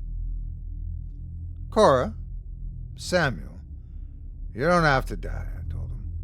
I'm going to take the money and leave. Stay calm and you'll be fine. After I had Cora help me open the vault, I bound the tellers with tape. They let me do it. I think they believed me. The police came, of course. I opened a negotiation with them to stall for time. I'm sure they were doing the same thing to me, but whatever they planned to bring to bear was nothing compared to the secrets of my book. I used Mimic again, this time to make more than a mask. The jar had seemed never-ending, but I was scraping the bottom by the time I had pulled enough out to make a mock, a life-size, functioning replica of Henry Armbar. Branch manager. I gave it my clothes, handed it my gun, and wished it Godspeed. It grinned at me, a happy, guileless look. I used Overlook to walk out of the bank's front door, clad only in my underwear and pushing a cart with nearly $100,000 in cash. I walked directly past the police officers. I even congratulated them on their rapid response time. None of them so much as glanced in my direction. The news that night informed me that an attempted bank robbery had ended in tragedy. All of the hostages had been shot, and the robber had been killed by police. The Henry in my head whimpered a bit at this.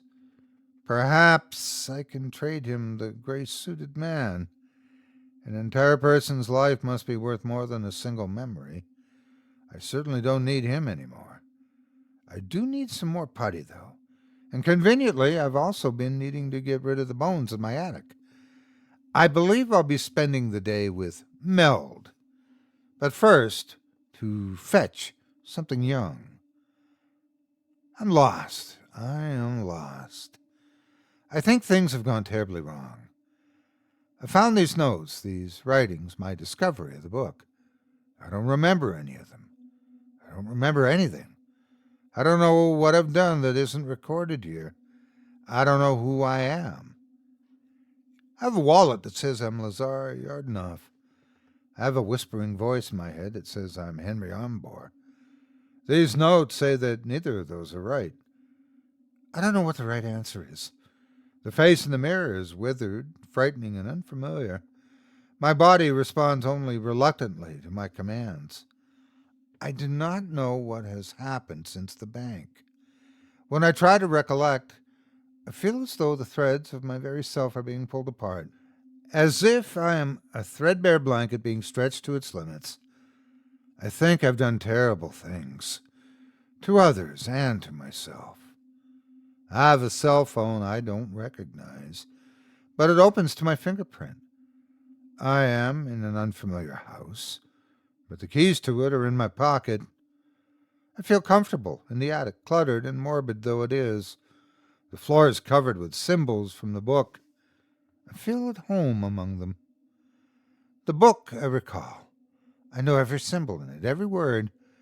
It is a language of elegance, a literary ballet.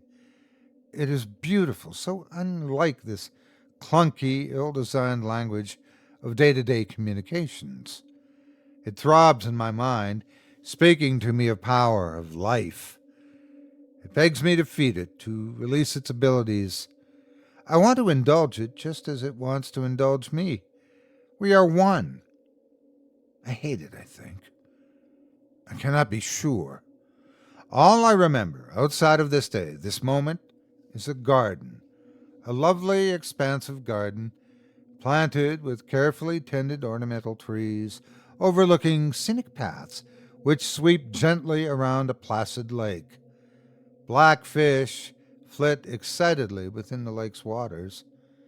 I catch an occasional glimpse of silver as well, an oddity among the dark inhabitants. A wolf often sits on the far side of the lake, staring into the waters. He's tame, I think, but I occasionally catch him watching me hungrily. Out of the corner of my eye, I sometimes think he looks like a man in a gray suit, crouched down and waiting. The sky is blue and cloudless. The temperature is perfect. The paths are paved with crushed fish bones. I've always lived in the garden, I think. I don't know how I came to the house with the cluttered, compelling attic. I think the book brought me. I think I've always had the book. I love its words, its spells. They sing with power. I can define reality, causing others to believe whatever I wish. I can sight distant places, other times. I can see everything, touch everything. I am a god, and all the book demands is to be fed. I have given it all I can of myself. I am a husk. But this is not the end. 3 circles mark the cover of the book, 3 interlocked shapes. My blood stains one, my tie to the book. The topmost circle is the book itself, its power, its love, and its hunger. But the 3rd circle is vampiric. I'm not the first to find the book. I am not the first to bond with it. And as I feed the book to use its power, part of every sacrifice I make is bled off by the maker of the 3rd circle. His link corrupts my pure connection to the book, stealing away my power, diminishing the book's abilities. I cannot break the circle. I have tried, failed, and paid the price. I am damaged and too weak to try again. But though I cannot break it, I am not defeated. The wolf once whispered a secret to me, a story of creation. I thought the cost too high then. I do not think so now. My skin for the leather, my blood for the ink, a bone hollowed and sharpened for the quill. The pain is immeasurable, but I can restore this all.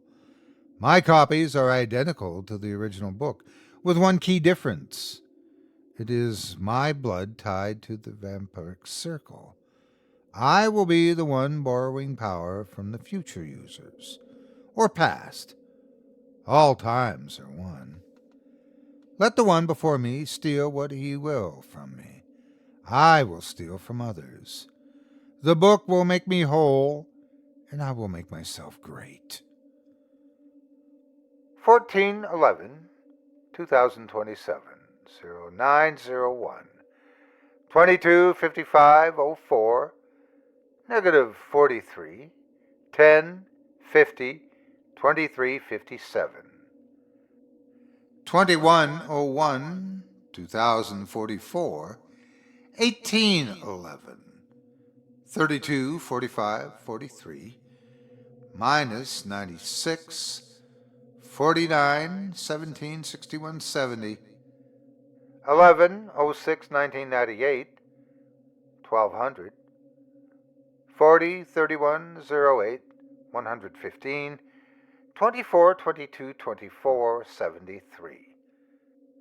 02:05, 2021, 1653, -33, 52:22, 151, 12, 34, 15, 71.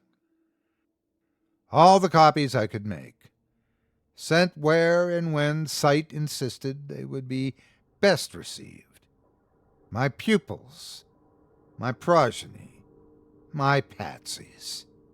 They will feed me, and I will feed the book.